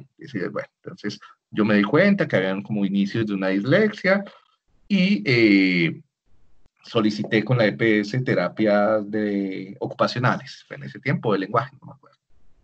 Y lo mismo, llegamos por ahí a la 80, muy lejos, después de viajar por toda la ciudad la tarde y ese estrés. Y la sentaron al lado de 5 niños más a que llenara hojitas. Ni siquiera le preguntaron nada. ¿Sí? Ni siquiera me hicieron llevar los cuadernos de colegio, ni siquiera los revisaron. Se acabó el tiempo, firme acá, deme su copago y chao. Haga una cita para dentro de una semana. Yo no vuelvo a hacerme este viaje, este esfuerzo, esto lo puedo hacer yo en casa, ¿no? Entonces, esto genera poca adherencia al tratamiento. Gracias, Lida. Mira, ya esto ha servido para que nos contemos nuestras vidas, ¿no? Para que hagamos un grupo de apoyo. ¿Algo más que decir sobre el acceso a la terapia? Entonces, tengamos en cuenta también el acceso a la terapia, ¿no? Que muchas veces nosotros estamos sentados muy cómodos, o no tan cómodos, no sé, dentro de nuestro lugar de trabajo, sin pensar el costo que tiene para las personas llegar allá, ¿sí? Y que eso, y llegan muchas veces sin almorzar, sin comer bien, con una cantidad de problemas laborales, con una cantidad de problemas educativos, con una cantidad de problemas familiares, por simplemente hecho de llegar allá. Y pues eso ni siquiera les preguntamos a las personas cómo han estado, o qué ha pasado, por qué está de mal genio, porque no quiere trabajar, o porque está cansado. ¿Sí? Bueno, yo sé que ustedes no pueden cambiar y tener un consultorio al lado de cada paciente, pero pues, o sea, tenerlo en cuenta simplemente ya cambia las cosas. El tipo de rehabilitación, y ahí es donde ya vamos a pasar un poco a los modelos teóricos y las estrategias de rehabilitación. La idea no es que ustedes acá vean todos los posibles modelos teóricos y estrategias que existen. Existen en 1000 formas de rehabilitar y propuestas, dependiendo, y están más centradas en cada tipo de problema, ¿no? Hay como 3 estrategias generales, y ya dependiendo, terapias para ACVs, para TCEs, para Alzheimer, para dislexia, para disgrafía, para espectro autista. Entonces ya se van ajustando las estrategias de acuerdo a los casos, ¿no? Y para aprender pues de todo esto hay que hacer posgrados, que eso ni siquiera lo van a ver más adelante en prácticas o algo así, sino ya directamente en un posgrado. Entonces tampoco es mi intención acá que ustedes salgan pudiendo hacer una rehabilitación. Y pues saber algo de psicología les va a permitir a ustedes comprender un poco la relación que tiene lo que están haciendo ustedes con los fármacos que pueden estar consumiendo las personas, también para por ejemplo, si el niño que está rehabilitando está consumiendo, le recetaron Ritalina, metilfenidato, o están tomando antidepresivos, o sedantes, ¿sí? Porque de pronto hay ansiedad, entonces mandan, por ejemplo, ácido valproico, o ribotril, o bueno, Todo esto influye decisivamente sobre el funcionamiento del cerebro y cómo se da la plasticidad cerebral, ¿sí? Con toda seguridad en el futuro, y el futuro ya está sucediendo, es el futuro más cercano, la psicoterapia, la terapia neuropsicológica va a ir acompañada de fármacos, ¿sí? Facilitadores, se llaman ahora facilitadores cognitivos, principalmente los facilitadores cognitivos y eso se trabaja ahora muchísimo con demencias y con neurodegeneración, principalmente con Alzheimer, agonistas de la acetilcolina, ¿sí? Agonistas colinérgicos son muy buenos para facilitar terapias de corte atencional y de memoria, ¿sí? Pero vamos a ver, por ejemplo, cómo agonistas GABAérgicos pueden bloquear la psicoterapia. Entonces, por ejemplo, muchas veces el psiquiatra receta benzodiazepinas, ¿sí? Un lorazepam, un clonazepam, y estas benzodiazepinas lo que hacen es evitar la posibilidad de generar nuevas sinapsis también, y al evitar esto, al estabilizar un poco la plasticidad cerebral, puede entorpecer tus logros o tus objetivos terapéuticos, ¿no? Entonces, saber un poco de psicofarmacología también es importante, no solamente para que entiendas actualmente qué está pasando, sino porque en un futuro, con toda seguridad, vas a tener que recurrir a apoyos farmacológicos, no que tú los recetes, pero sí con la ayuda de un psiquiatra, de un neurólogo, para la rehabilitación, ¿sí? No sé si tienen alguna pregunta sobre algunos de estos puntos.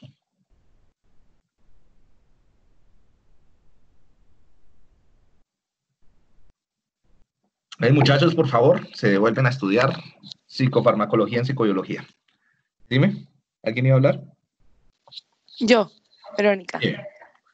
Dale, Verónica. Estos facilitadores cognitivos se administran para mejor rendimiento en la evaluación, o es que como que no entendí. O sea, sí sé que hacen como tenga un mejor rendimiento, pero, o sea, ¿es para la evaluación o? No, eso es después de la evaluación. Ah, ok. Es psicoterapia. Bueno, es que tú no los recetas, el neuropsicólogo no los puede recetar. Sí, bueno, no sé en México, creo que no. No. Pero aquí definitivamente no. No, es que no sé porque en otros países es posible que haya médicos que se entrenen como terapeutas a partir del posgrado, ¿sí? Acá en Colombia no es posible. Acá en Colombia solamente los psicólogos pueden ser neuropsicólogos. No es posible que un médico, a menos de que haga psicología de pregrado, ¿sí? O tenga la doble titulación. Pero bueno, entonces, por lo general, esto lo recetan los neurólogos principalmente, o los psiquiatras, neuropsiquiatra, ya como una forma de tratamiento, ¿sí? Y se espera que todos los tratamientos inicien más o menos después de que ya se tenga la evaluación completa, ¿sí? Pero muchas veces, pues, puede ser que vaya más rápido la intervención médica que la neuropsicológica, entonces puede ser que ya llegue con fármacos, ¿sí? Entonces tengan en cuenta eso. Entonces es bueno preguntar también en la evaluación neuropsicológica si está consumiendo algún fármaco. ¿Sí me hago entender? O sea, puede suceder en algún momento, pero por lo general sucede después de la evaluación. ¿Qué es lo que debería suceder en realidad? Es que después de la evaluación, esa evaluación también le llegue, un informe de evaluación le llegue al neuropsiquiatra o al neurólogo, y esta persona tome la decisión de qué tratamiento farmacológico hacer. Sí. Por lo general, perfecto. Solamente, yo que sepa, por lo general acá en Colombia están dando facilitadores para Alzheimer. Y bueno, y las anfetaminas que le dan a los niños para el TDAH, ¿sí? Para la mayoría de los casos lo que se dan son ansiolíticos y antidepresivos, que los dos pueden incluso generar barreras de la psicoterapia, ¿sí? Porque yo creo que como que la mayoría, no sé si hayan estudios sobre eso, sobre cuál es la proporción de fármacos que recetan los psiquiatras, pero creo que la mayoría de los psiquiatras lo que recetan es ansiolíticos, ¿sí? Benzodiazepinas o antidepresivos, ¿no? Incluso los que no son psiquiatras. Yo tenía una migraña hace como un año, más o menos para esta época, tenía unas crisis de migraña terribles, y Y yo fui al médico y lo que me dio el médico general me mandó sertralina para que me desestresara. ¿Sabe qué me está enviando? Al final terminó disculpándose, que, no, ay, sí, usted sabe más que yo sobre el cerebro, pero pues, sí, ¿cómo hace eso, no? ¿Cómo le va a enviar a cualquier persona sertralina? Y pasé la fórmula con subsidio, me dijeron, le doy la sertralina, y yo, ¿cómo así que me da la sertralina? O sea, cualquier persona puede venir a comprar antidepresivos, y sí, o sea, que en Colombia estos, los fármacos psiquiátricos es terrible. Sí, incluso sin fórmula tú puedes ir a conseguir benzodiazepinas y antidepresivos fácilmente. Bueno, y pues como no hay conocimiento por la familia, ni por los terapeutas, también recuerdo a mi abuelo cuando comenzó con principios de Alzheimer, simplemente, ay no, la vecina me dijo que le dio esta pastillita, y yo miraba y eran antipsicóticos y ansiolíticos. Y es para que, claro, pues una persona está sedada, no tiene, se queda quietica, ¿no? Entonces muchas veces lo que quiere la familia es que se quede quietico, ¿sí? Que no haga más, que no genere problemas. Bueno, algunas preguntas básicas que deben ser tenidas en cuenta cuando se planifica una terapia, una rehabilitación, no una terapia, sino la rehabilitación en general. Primero, ¿cuándo iniciar la intervención? ¿Qué creen ustedes? ¿Cuándo se debe iniciar la intervención? Como justo después de la evaluación. Sí, ¿y cuándo? Así no Dime. pase. Idealmente, pues, así no pase. O sea, sería pues, lo que decía Luria, ¿no? Como lo más rápido posible. Eso es lo que yo decía preguntar, porque, y eso lo más rápido posible. Recuerden que eso lo dijo Luria hace mucho tiempo, hace más de 50 años. Pues, pues ¿Dime? igual, perdón, pues igual yo creo que como después, por ejemplo, un tumor en el cerebro que le quitan en una operación o algo así, pues yo creo que es necesario apenas, pues, o sea, esté un poco ya recuperado de esa operación, se inicia de una vez pues, la terapia, pues, me imagino que para poder, entre más cerca de la operación esté, me imagino que tiene más posibilidades pues, de recuperarse, ¿no? O recuperar algunas funciones. Sí. ¿Alguien más? Pues Diego, por ejemplo, perdón, dale. Gracias. Yo recuerdo de pronto, pues cuando hablábamos de los daños cerebrales adquiridos, que pues era ideal hacer la intervención antes, si es posible, digamos, durante, o sea, antes de una intervención quirúrgica, si es posible durante y obviamente después.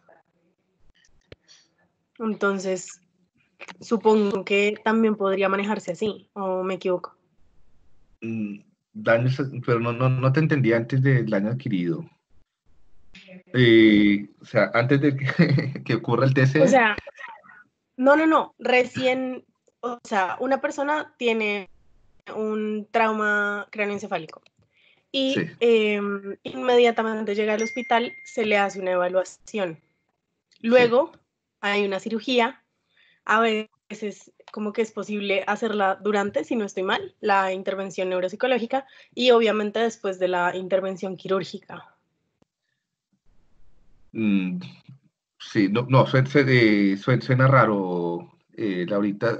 O sea, hacer la intervención durante o a través del proceso quirúrgico es complicado. Okay.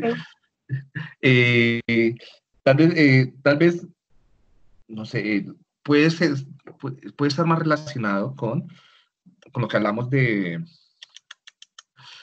reserva cognitiva, y es que es bueno a nivel profiláctico, pues hacer prevención y entrenamiento masivo, ¿sí? Para que las personas tengan una mayor reserva cognitiva, ¿sí? Pero no, pues antes, tú no, si es algo agudo, tú no sabes cuándo va a suceder, y sucedió, entonces, simplemente, pero lo que se hace es, por ejemplo, con población en riesgo, por ejemplo, con hipertensos, ¿sí? Y adultos mayores hipertensos. Es con todos ellos, tú les haces varios entrenamientos cognitivos para que tengan mayor reserva cognitiva, ¿sí? De pronto es hacia ese lado, pero eso es más prevención. Profilaxis, ¿sí? ¿Alguien más iba a hablar? La profe, Es Sí. que yo siento que hay una confusión entre cuándo iniciar la evaluación y cuándo iniciar la intervención, porque yo me Sí. acuerdo que lo que veíamos era que se debería evaluar las funciones después Ok. de hacer del que haya pasado el suceso, pero como, no sé, eso es lo que yo siento, como que hay una confusión entre, bueno, cuando terminamos la evaluación y ahí sí, cuando empezamos la intervención. Sí, tienes toda la razón. Entonces, tal vez sí, no me he hecho entender bien con eso. Gracias, Lía. Entonces, a pesar de que yo les dije que durante la evaluación ya estás interviniendo de alguna forma, ¿sí? Claro, durante la evaluación explícitamente, o sea, y la evaluación con tareas, la evaluación robusta, no se inicia inmediatamente el año. No debe iniciarse, y creo que yo eso traté de hacerle énfasis cuando di la clase de evaluación, ¿sí? Tú debes esperar un tiempo para evaluar. Básicamente por dos razones, o por dos, tres razones. La primera, y es que el cerebro está inflamado, ¿sí? Entonces hay un efecto de inflamación. Y entonces, si tú evalúas muy rápidamente, lo que estás evaluando es la inflamación del cerebro, no un poco la organización post-lesión, ¿sí? Entonces, debes esperar a que el cerebro o el tejido se desinflame. ¿Sí? Y un poco a esperar a que el tejido cicatrice, o sea, que se estabilice el sistema. Porque, segundo, hay efectos de la intervención farmacológica. Entonces, es probable que inmediatamente durante la cirugía o los días posteriores todavía hayan muchos efectos de los sedantes, de todos los fármacos que se le administraron para los cuidados médicos, antiinflamatorios y demás. Entonces, tú tienes que esperar que esos efectos pasen. ¿Sí? Y tercero, puede ser contraproducente. Hemos hablado que muchas veces comenzar a hacer activación de procesos y demás puede incrementar el metabolismo encefálico, y incrementar el metabolismo encefálico puede generar nuevos daños o incluso puede impedir una adecuada recuperación y puede hacer que el cerebro se mantenga inflamado por mayor cantidad de tiempo. ¿Sí? Entonces, claro, esto va a depender muchísimo, el cuándo depende necesariamente del tipo de alteración, del tipo de lesión. Es diferente si es un TCE, si es un ACV, si es un Alzheimer, si tiene que ver con una dislexia, si tiene que ver con un trastorno del espectro autista, si tiene que ver con un trastorno genético, ¿sí? Pues en los trastornos del desarrollo, ¿cuándo se debe intervenir? Pues tan pronto se tenga la evaluación. Sí, eso lo más rápido desde la evaluación es importante, en los del desarrollo y en los neurodegenerativos también, ¿sí? En trastornos de neurodesarrollo y neurodegenerativos que son que son crónicos o agudos, inmediatamente. Pero los que son agudos, que son básicamente tumores, TCE, o sea, tumores cuando se extrae el tumor, ¿sí? Por ejemplo, los tumores sí puedes hacer intervención previa, ¿no? Pues porque podrías hacer también lo mismo profilaxis. Ya sabes que la persona tiene un tumor, entonces vamos a prepararlo, vamos a fortalecer ciertas habilidades antes de que le hagan la cirugía. Eso sí se puede hacer, ¿no? Pero ya después de que sacan el tumor o que hagas una neurocirugía, o sea, siempre que haya neurocirugía, debemos esperar un tiempo para que el tejido cicatrice y se cure. Lo mismo que con terapia física, ¿no? Cuando uno tiene una fractura, una lesión, ¿cuándo debe comenzar la terapia física? No puede iniciar hasta que el hueso no esté soldado, ¿no? Hasta que el tejido no esté desinflamado. Cuando te doblas un tobillo, tú te doblas un tobillo y lo primero que te dice el terapeuta es, hey, no muevas ese pie, porque te lo puedes lesionar más, ¿sí? Claro, yo sé que el cerebro no es un hueso, yo sé que el cerebro no es un tobillo, no es músculo, no es cartílago, pero la inflamación es más o menos similar. Te debes esperar a que desinflame y en cierta medida a que cicatrice, ¿sí? Indudablemente, aquí necesitas el apoyo interdisciplinar, necesitas que que los médicos te estén, porque tú no vas a poder tener cuenta de qué está pasando dentro del cerebro. Entonces ahí es importante que haya neuroimágenes, que hayan otras pruebas de sangre, pruebas clínicas, ¿sí? Entonces, va a ser relativo, pero principalmente que no haya compromiso de inflamación y compromiso de fármacos. ¿Sí? ¿Está un poco más claro, muchachos? Sí. Bien, pues eso de iniciar la rehabilitación lo más rápido posible es relativo, no es cierto, ¿sí? iniciar la evaluación y la rehabilitación lo más rápido posible desde el momento que el sistema está estable. ¿Sí? Eso es lo que yo creo que va más en ese sentido. ¿Sí? No más rápido desde la lesión, sino desde que el sistema está estable. ¿Cuándo debe durar la intervención? Y aquí cuánto debe durar, la pregunta es en cuánto debe durar en términos de cada sesión y el número de sesiones. ¿Sí? ¿Qué creen ustedes? Diego, yo creo que pues eso es como muy según cada caso y según el tiempo disponible pues que tenga la persona. Por ejemplo, con mi grupo estábamos leyendo la lectura sobre la rehabilitación en trauma craneoencefálico y Sí. como que esta es una población porque por lo general es muy joven y necesita volver a casos tienen que autosostenerse. Entonces, yo siento que la intervención obviamente depende del daño, pero como que también hay que tener en cuenta muchas variables sociales como en esta población donde tienen que recuperarse lo más rápido posible para poder seguir integrándose a la vida social y laboral. Perfecto, María. Entonces, no hay una regla exacta de cuánto debe durar una intervención, pero pues tenemos algunas más o menos tendencias, ¿sí? Por ejemplo, una sesión, debería durar alrededor de 40 minutos, ¿sí? Y donde haya una introducción, donde haya un momento de socialización, un momento de propuesta de objetivos, de entrenamiento de las actividades. Entonces, entre 40 minutos y una hora es adecuado de una sesión. Más genera fatiga y genera ya también estrés, ¿sí? Mucho menos no es el tiempo suficiente ni para socializar, para empatizar, para poner objetivos, para repetir la tarea y para evaluar los resultados de la tarea. ¿Sí? Entonces, más o menos, alrededor de por sesión. ¿Y cuántas sesiones? ¿Sí? Esto va a ser relativo, entonces, a los casos, a la edad, a condiciones psicosociales, sociodemográficas, ocupacionales, económicas, ¿sí? Lo ideal es que sean más de 10. Menos de 10 sesiones no logran ser suficientes, incluso para los temas más leves, ¿sí? Por ejemplo, en trastornos del neurodesarrollo como déficit de atención, como espectro autista, se sabe que menos de 20 sesiones no logran generar resultados eficientes y que se mantengan a través del tiempo, ¿sí? Creo que, no me acuerdo, si la EPS da entre 5 y 10, y hay que entonces otra vez volver a comenzar todo el proceso con médico y pedir, bueno, es un estrés, ¿sí? Lo mismo, para traumas craneoencefálicos, uno esperaría 10 o más sesiones, ¿sí? Y dependiendo de las alteraciones, se pueden seguir repitiendo las sesiones. ¿Hasta cuándo? Muchas veces esto nunca termina, ¿sí? Muchas veces, por ejemplo, con neurodegeneración, pues no se puede suspender nunca la intervención porque va a haber neurodegeneración, entonces lo que hace uno es mantenimiento, ¿sí? Algo... ¿y con qué frecuencia se deben hacer estas intervenciones, estas terapias, estas actividades?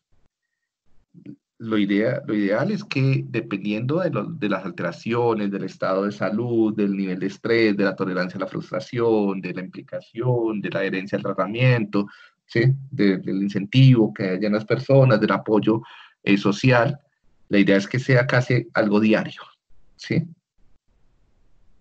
Con todas las variaciones, no todos los días los mismos ejercicios, dando tiempo a que haya estabilización del aprendizaje, a que haya generalización, ¿sí? Cambiando los objetivos, teniendo unos objetivos más ajustados, ¿no? Entonces la idea es que sea algo casi que diario. Sí, yo sé que diario pues no van a ir a la terapia, entonces diario es por lo menos también combinarlo con el trabajo en casa. Por lo menos 2 veces a 3 veces por semana. Eso sería lo ideal. que hubieran sesiones de 40 minutos, alrededor de 2 veces, 3 veces por semana, durante al menos 3 semanas, 4 semanas, ¿sí? Eso es lo mínimo, lo que uno esperaría, pero pues ahí pueden haber diferentes variaciones. ¿Alguna pregunta, algún comentario sobre esto? Pues que igual, siempre va a depender del caso. Pues como tú dijiste, digamos, en autismo, pues obviamente tampoco no se va a poder ver ningún cambio y probablemente ni siquiera va a Sí, haber un buen plan. O sea, depende del tipo de trastorno del espectro autista. Recuerden que esto es un espectro enorme, ¿no? Hay desde espectros más leves a espectros más graves. Pero sí, sí, sí, sí. Por lo general, los trastornos de neurodesarrollo y neurodegenerativos requieren eh, eh, periodos largos, ¿no? De al menos 6 meses, un año de intervención, con frecuencias de 1 a 12 veces intervenciones por semana. Y adecuaciones a través de teletrabajo, trabajo en casa, trabajo en escuela, trabajo en trabajo. Sí. Bien. Bueno, rápidamente, los modelos. Entonces, modelo derivado de Luria. Entonces, tenemos que en este modelo, esto fue lo que ustedes leyeron, entonces se debe tener en cuenta la evaluación. ¿Sí? Una evaluación precisa a nivel de neuropsicología, psicología y a nivel psicosocial, ¿no? Se debe tener en cuenta la utilización de funciones automáticas intactas. Entonces, vemos a Luria en nuestros entrenamientos. Entonces, la idea es aprovechar lo que está conservado, principalmente aquellas funciones más automáticas que están conservadas para facilitar la recuperación de otras. ¿Sí? Un programa paso a paso, esto es muy importante, de eso tienes que planificar muy bien a partir de la evaluación integral, sistémica que tienes. Entonces vas a comenzar a planificar objetivos a corto, a largo, mediano y corto plazo, ¿sí? Objetivos más generales, más específicos y diferentes estrategias de intervención. ¿Sí? Lo que recomendaba un poco estos modelos que serían de Luria es hacer repeticiones hasta que la función se vuelva automático. Esto es bueno principalmente para funciones mucho más posteriores, ¿no? Mucho más visoperceptuales, también un poco motoras, ¿sí? Pero hay algunas que no es fácil automatizar. Entrenamiento modular, entonces lo que se dice es entrenar por funciones.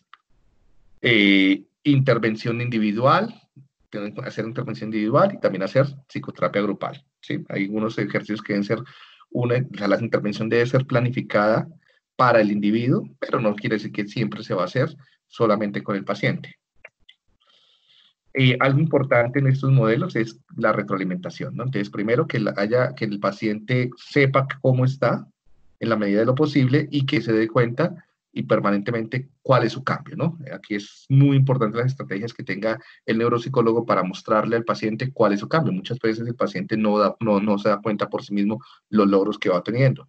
Entonces, para mostrárselo, es importante que tenga, usar curvas, por ejemplo, mirar gráficas, mirar, ¿sí? Análisis cuantitativos, cualitativos, donde la persona pueda observar el progreso que tiene en el cumplimiento de ciertos objetivos. Objetivos de la rehabilitación neuropsicológica. Entonces tenemos. Yo tengo una pregunta ahí, perdón, Diego. Es que sale que toca como repetir y repetir hasta que salga bien, ¿no? Pero sí, eso no puedes llegar a ser como, no sé cómo se dice la palabra, pero como exhaustante para el paciente, por así decirlo, como ya, o sea, como que pierda motivación y eso pues de tanto sí. repite y repita lo mismo. Sí, y ya ahí depende un poquito cómo los ejercicios que tú le propongas, cómo pueden llegar a ser un poco más divertidos, motivantes, para que vaya generalizando. No es hacer siempre la misma tarea, sino que puedes hacer modificaciones de la tarea para que esté repitiendo la misma función, pero con otros materiales, de otra forma, ¿sí? Y claro, las repeticiones, en algunos momentos esto puede ser extenuante, esto puede ser tanto para el terapeuta como para el paciente, como para la familia, pero otra vez lo mismo, otra vez, y para los niños principalmente se aburren, los adultos mayores, ¿sí? Entonces, aquí tiene que ver también muy bien cómo tú estás haciendo la psicoeducación, cómo le estás dando las instrucciones, cómo le estás transmitiendo la importancia de ese ejercicio, y si tú ves que ya hay cansancio y demás, pues varía, ¿sí? Entonces, cambia de tarea y pasa a otra función o pasa a otro ejercicio, ¿sí? Manteniendo más o menos siempre un plan, ¿sí? Manteniendo una cierta coherencia conceptual en lo que estás haciendo. Ok, Vale. listo. Gracias. Principales objetivos, entonces mejorar la calidad de vida, como el básico, eso tiene que ir a través de todo, ¿sí? Otros pueden ser reducir las consecuencias que tienen las alteraciones cognitivas para la vida diaria, entonces ahí depende de la evaluación que tengas. Entonces vamos a ver cómo se puede reducir las implicaciones de las fallas de memoria, de atención, ejecutivas, ¿sí? Claro, muchos piensan que este es el objetivo primario, ¿no? Como hacer una adaptación funcional, pero descuidan este. ¿Sí? Entonces se esfuerzan tanto en que haya rehabilitación de la memoria, en repetir y repetir tareas pisoperceptuales, en repetir y repetir palabras, producir fonemas, lo que sea, y se les olvida la calidad de vida de los pacientes, un poco lo que hablaba también Felipe. Entonces, pues si vemos que la tarea o la estrategia que estoy usando va en detrimento de la calidad de vida del paciente, pues tengo que cambiar mi estrategia, ¿sí? Entonces, el objetivo primario es este y los otros son objetivos que van a ayudar a que se cumpla el objetivo primario, ¿sí? Favorecer la autonomía. Pero una pregunta, o sea, ¿estos objetivos son en general de la rehabilitación Sí. o son Sí, de la historia? De la rehabilitación. Ah, listo. Sí, ya salimos del modelo de Luria. Sí, eso ya salí del modelo un poco. El modelo de Luria es un poco lo que leyeron ustedes, ¿sí? Bien. Ahora, acompañar en la toma de conciencia de las dificultades. Por ejemplo, esto también es común al anterior, ¿no? Al anterior modelo de Luria. Entonces, también otro objetivo importante. ¿Por qué esto es importante, la toma de conciencia? Porque una de las estrategias que suele ser más eficiente para la rehabilitación es el automonitoreo y las autoinstrucciones, ¿sí? Entonces, si las personas logran darse cuenta de cuáles son específicamente los problemas que tienen, tú puedes generar estrategias de rehabilitación para que se hagan también en otros contextos, basadas en que la persona permanentemente esté monitoreando los errores que tienen en esas tareas y que tenga claves contextuales o verbales, ahí vienen las autoinstrucciones, para modificar o para disminuir esos errores, ¿no? Entonces, concéntrate, no te desconcentres, es una persona que tenga problemas atencionales, ¿sí? Mira, sí, tú puedes, no mires el reloj, no mires tales cosas, frases que te puedas repetir continuamente, esas son las autoinstrucciones, ¿sí?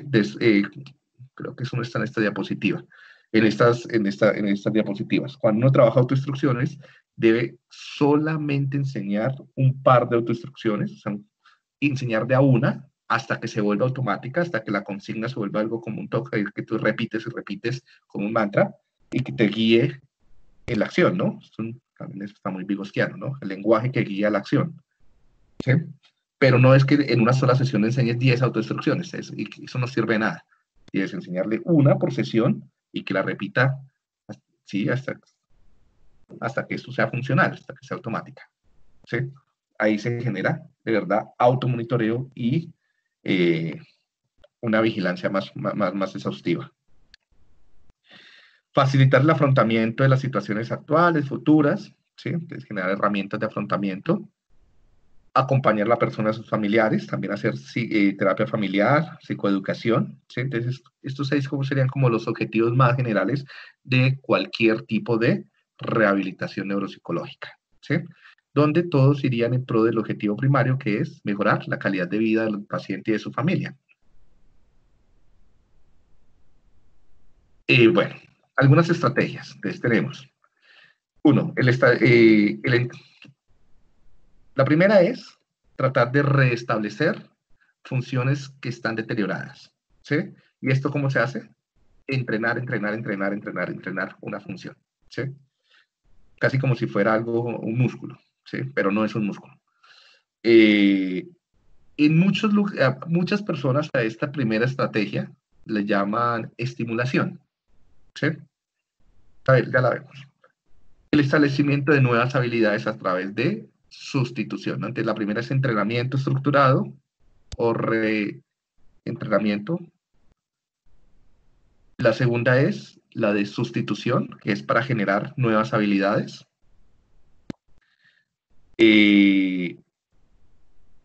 O puedes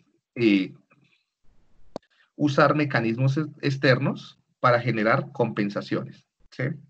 Entonces, estas nuevas habilidades es a través de las que ya tienes. Ya esto lo vamos a ver cada una. Entonces, la introducción de nuevas habilidades gracias a mecanismos compensatorios internos y externos. Ya vamos a ver bien esto. Por último, tenemos, pues, todas están encadenadas en muchas formas. Entonces, contar con la ayuda de la familia o de grupos sociales, principalmente para hacer psicoeducación y hacer modificación de los ambientes en los cuales las personas están implicadas, ¿vale? Estos son cada una. Reestructuración o reentrenamiento. Cuando hablamos de la reestructuración o reentrenamiento, entonces Yo estamos tengo una hablando de... pregunta, Diego. Qué pena interrumpirte. O sea, ¿hay algún método, alguna forma de reconocer si el paciente está simulando? Por decirlo, o sea, como si se está dando para... Es que está leyendo, pues, o sea, yo leí lectura de forense, de psicología Sí, forense, y hablaban mucho de eso, de la simulación, pero era más como en, digámoslo así, en las entrevistas, en la evaluación, por así decirlo.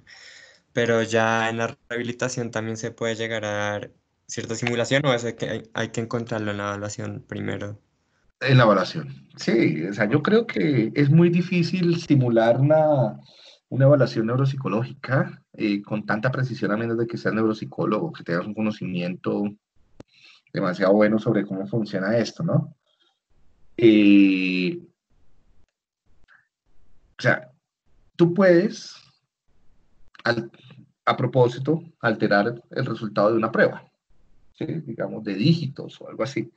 Pero alterar sistemáticamente el resultado de muchas pruebas para que sea consistente con el funcionamiento cognitivo o con los modelos de funcionamiento cognitivo es difícil, ¿sí? Entonces, la mejor forma es la evaluación, pero eso tiene que ir de la mano, o sea, las pruebas no evalúan, lo que hemos dicho siempre, el que evalúa es el neuropsicólogo, entonces eso va a ir de la mano, es del conocimiento del neuropsicólogo. Entonces, la mejor estrategia para saber si la evaluación es válida es a través de el conocimiento que tiene el neuropsicólogo del funcionamiento cognitivo, el conocimiento y la práctica y la experticia que tiene a través de su vida profesional, ¿sí?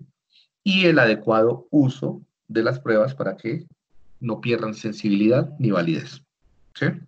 Igual, si tú tienes sospechas, pues puedes hacer a través de la rehabilitación, poner trampitas, dependiendo de la función. ¿Sí? Eso ya depende de cómo tú conozcas el funcionamiento cognitivo. Entonces, si yo tengo sospecha que la persona quiere ganarse una indemnización y está simulando problemas de memoria, ¿sí? Entonces tú puedes generar diferentes estrategias para ver si en realidad hay problemas de memoria, ¿no?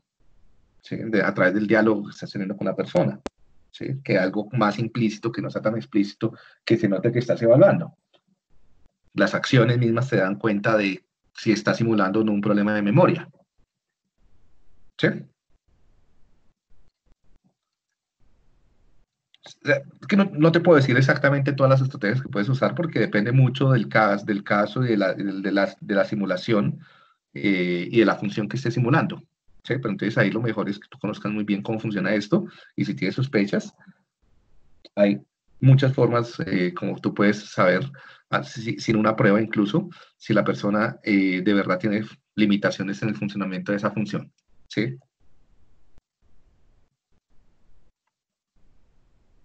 Sí, gracias, Diego. O sea, yo creo que es muy difícil hacer una simulación perfecta. ¿Sí? Tendrías que tener un conocimiento muy grande y un nivel de manipulación no sé, no se me ocurre que pueda pasar. Bueno, entrenamiento de las habilidades deficitarias. Bueno, entonces esto entrenamiento, pasa por el entrenamiento y la repetición de las habilidades que se han perdido. Esto es lo que más se hace, muchachos, esto es neuropsicología. Esto no es, esto a pesar de casi de un siglo que se lleva haciendo, no cambia. Y es, vuelva y haga lo que perdiste, ¿no? Si tienes problemas de atención, haga tareas atencionales. Si tienes problemas de memoria, haga tareas de memoria. Si tienes problemas de percepción, haga tareas perceptuales. Claro, tú cambias la estructura de la tarea, cambias dónde haces las tareas, ya no las haces papel y lápiz, ahora las haces por computador, en una tablet, en un celular, ¿sí? Pero en últimas es reentrenar la función perdida. Sí, esto pues incluso lo habíamos discutido, eso se ha discutido me acuerdo de mis clases de pregrado cuando estaba con ustedes y los mismos profesores decían lo mismo, esto, y sí, es difícil cambiarlo. Entonces, aquí muchas veces esto tiene una amplia analogía con el sistema muscular, ¿no? Y se piensa que el cerebro, y ustedes lo ven muchas veces cuando uno busca imágenes de rehabilitación y demás, lo que aparecen es cerebros alzando pesas, ¿sí? Y es porque está la analogía con el sistema muscular, y entonces que el cerebro es un músculo y que entonces tú lo debes entrenar, ¿sí? La gimnasia cerebral. No, el cerebro no es un músculo, el cerebro no funciona como un músculo, es plástico de otra forma, ¿sí? Entonces, no es tan así. Hay que tener en cuenta, pues, lo que les decía, el aumento metabólico que tiene el reentrenamiento de ciertas estructuras, y eso puede ir en contravía del tipo de lesión, ¿sí? O, por ejemplo, en los tumores, si tú reentrenas mucho una función que está asociada con un tumor, pues el tumor va a crecer. Bueno, y por lo general lo que más se usa acá es el concepto de estimulación o psicoestimulación, ¿sí? Y yo no sé de dónde salió ese concepto. En realidad estoy buscando incluso en inglés, y en inglés no lo encuentro tanto como en español, ¿sí? Esto como que es muy de la literatura en español. Pero sí, acá todo el mundo, y principalmente en educación, y esto hablan de estimulación, y voy a hacer la estimulación cognitiva y estimulación cognitiva, y cuando yo dicto esto en posgrado, les pregunto siempre a mis estudiantes, o sea, estimulación es todo, ¿no? O sea, estimulación es presentar estímulos. Entonces, creo que el concepto de estimulación no dice mucho. No debería llamarse estimulación, debería llamarse entrenamiento, ¿sí? No sé, de otra forma, porque creo que o sea, y eso tiene de efectos, porque entonces, ¿qué hacen muchos? Simplemente presentar estímulos. Muchos terapeutas lo que hacen es pongan estímulos, y lo que generan es ansiedad por sobreestimulación, ¿sí? Como que presentar estímulos basta, ¿no? Y hay posgrados, hay en estimulación cognitiva o en estimulación neuropsicológica, y hay libros y capítulos de libros, y, ¿sí? Luego les digo, eso principalmente es de la literatura en español, ¿sí? Entonces, más adelante, cuando los que les guste el tema de la neuropsicología, se van a tener que ver enfrentados con esto, ¿no? Y pues podrán cuestionar a qué se refiere en realidad con estimulación, ¿sí? Yo me imagino una persona dándole choques eléctricos en el cerebro, porque pues, eso es estimular, ¿sí? O presentándole imágenes, ¿no? ¿Sí? Y como que sin estructura. Entonces, por lo general, la restauración o reentrenamiento se usa en alteraciones más leves, en alteraciones muy específicas con una función, menos globales, y en ciertas funciones. Hay funciones que a pesar de que tú reentrenes, no logras generalizar, no logras generar avances significativos, ¿sí? Muchas, por ejemplo, disfunciones, muchas agnosias. A pesar de que tú reentrenes 1000 veces en reconocer objetos, tú no logras que mejore la capacidad de reconocimiento general, solamente mejora la capacidad de reconocimiento de lo que entrenaste. Entonces no hay generalización. La idea de repetir es que haya generalización, pero muchas veces no se logra la generalización. La compensación. Entonces, esa es la primera, ¿no? La segunda estrategia es la compensación.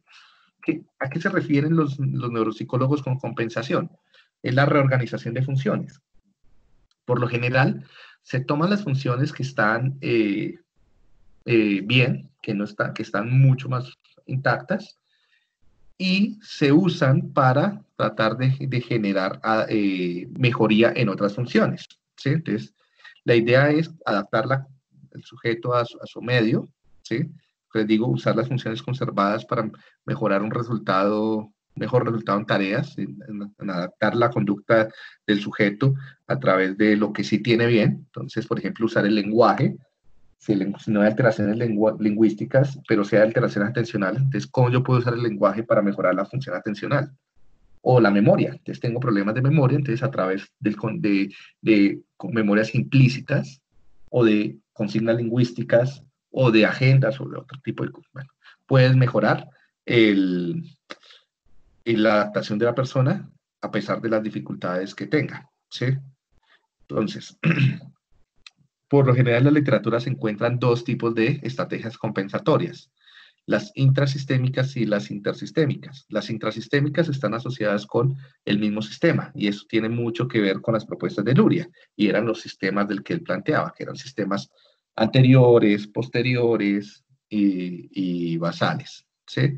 Entonces, cuando se usan estrategias del mismo sistema, por ejemplo, usar estrategias némicas para mejorar la memoria, estrategias lingüísticas para mejorar el lenguaje, sería algo intrasistémico, ¿sí? Aunque esto es difícil, poner barreras entre los sistemas, ¿no?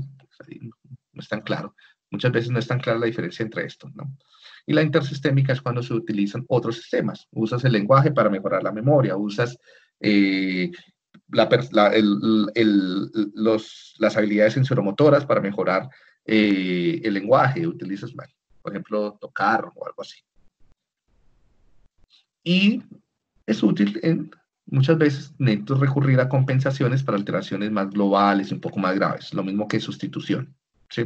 Ya en la mayoría de la literatura no diferencian entre compensación y sustitución, ¿sí? En alguna literatura lo diferencian, en muchas no, y muchos cuestionan esa diferencia entre compensación y sustitución. Muchas hablan de forma intercambiable los dos conceptos, tanto sustitución como compensación.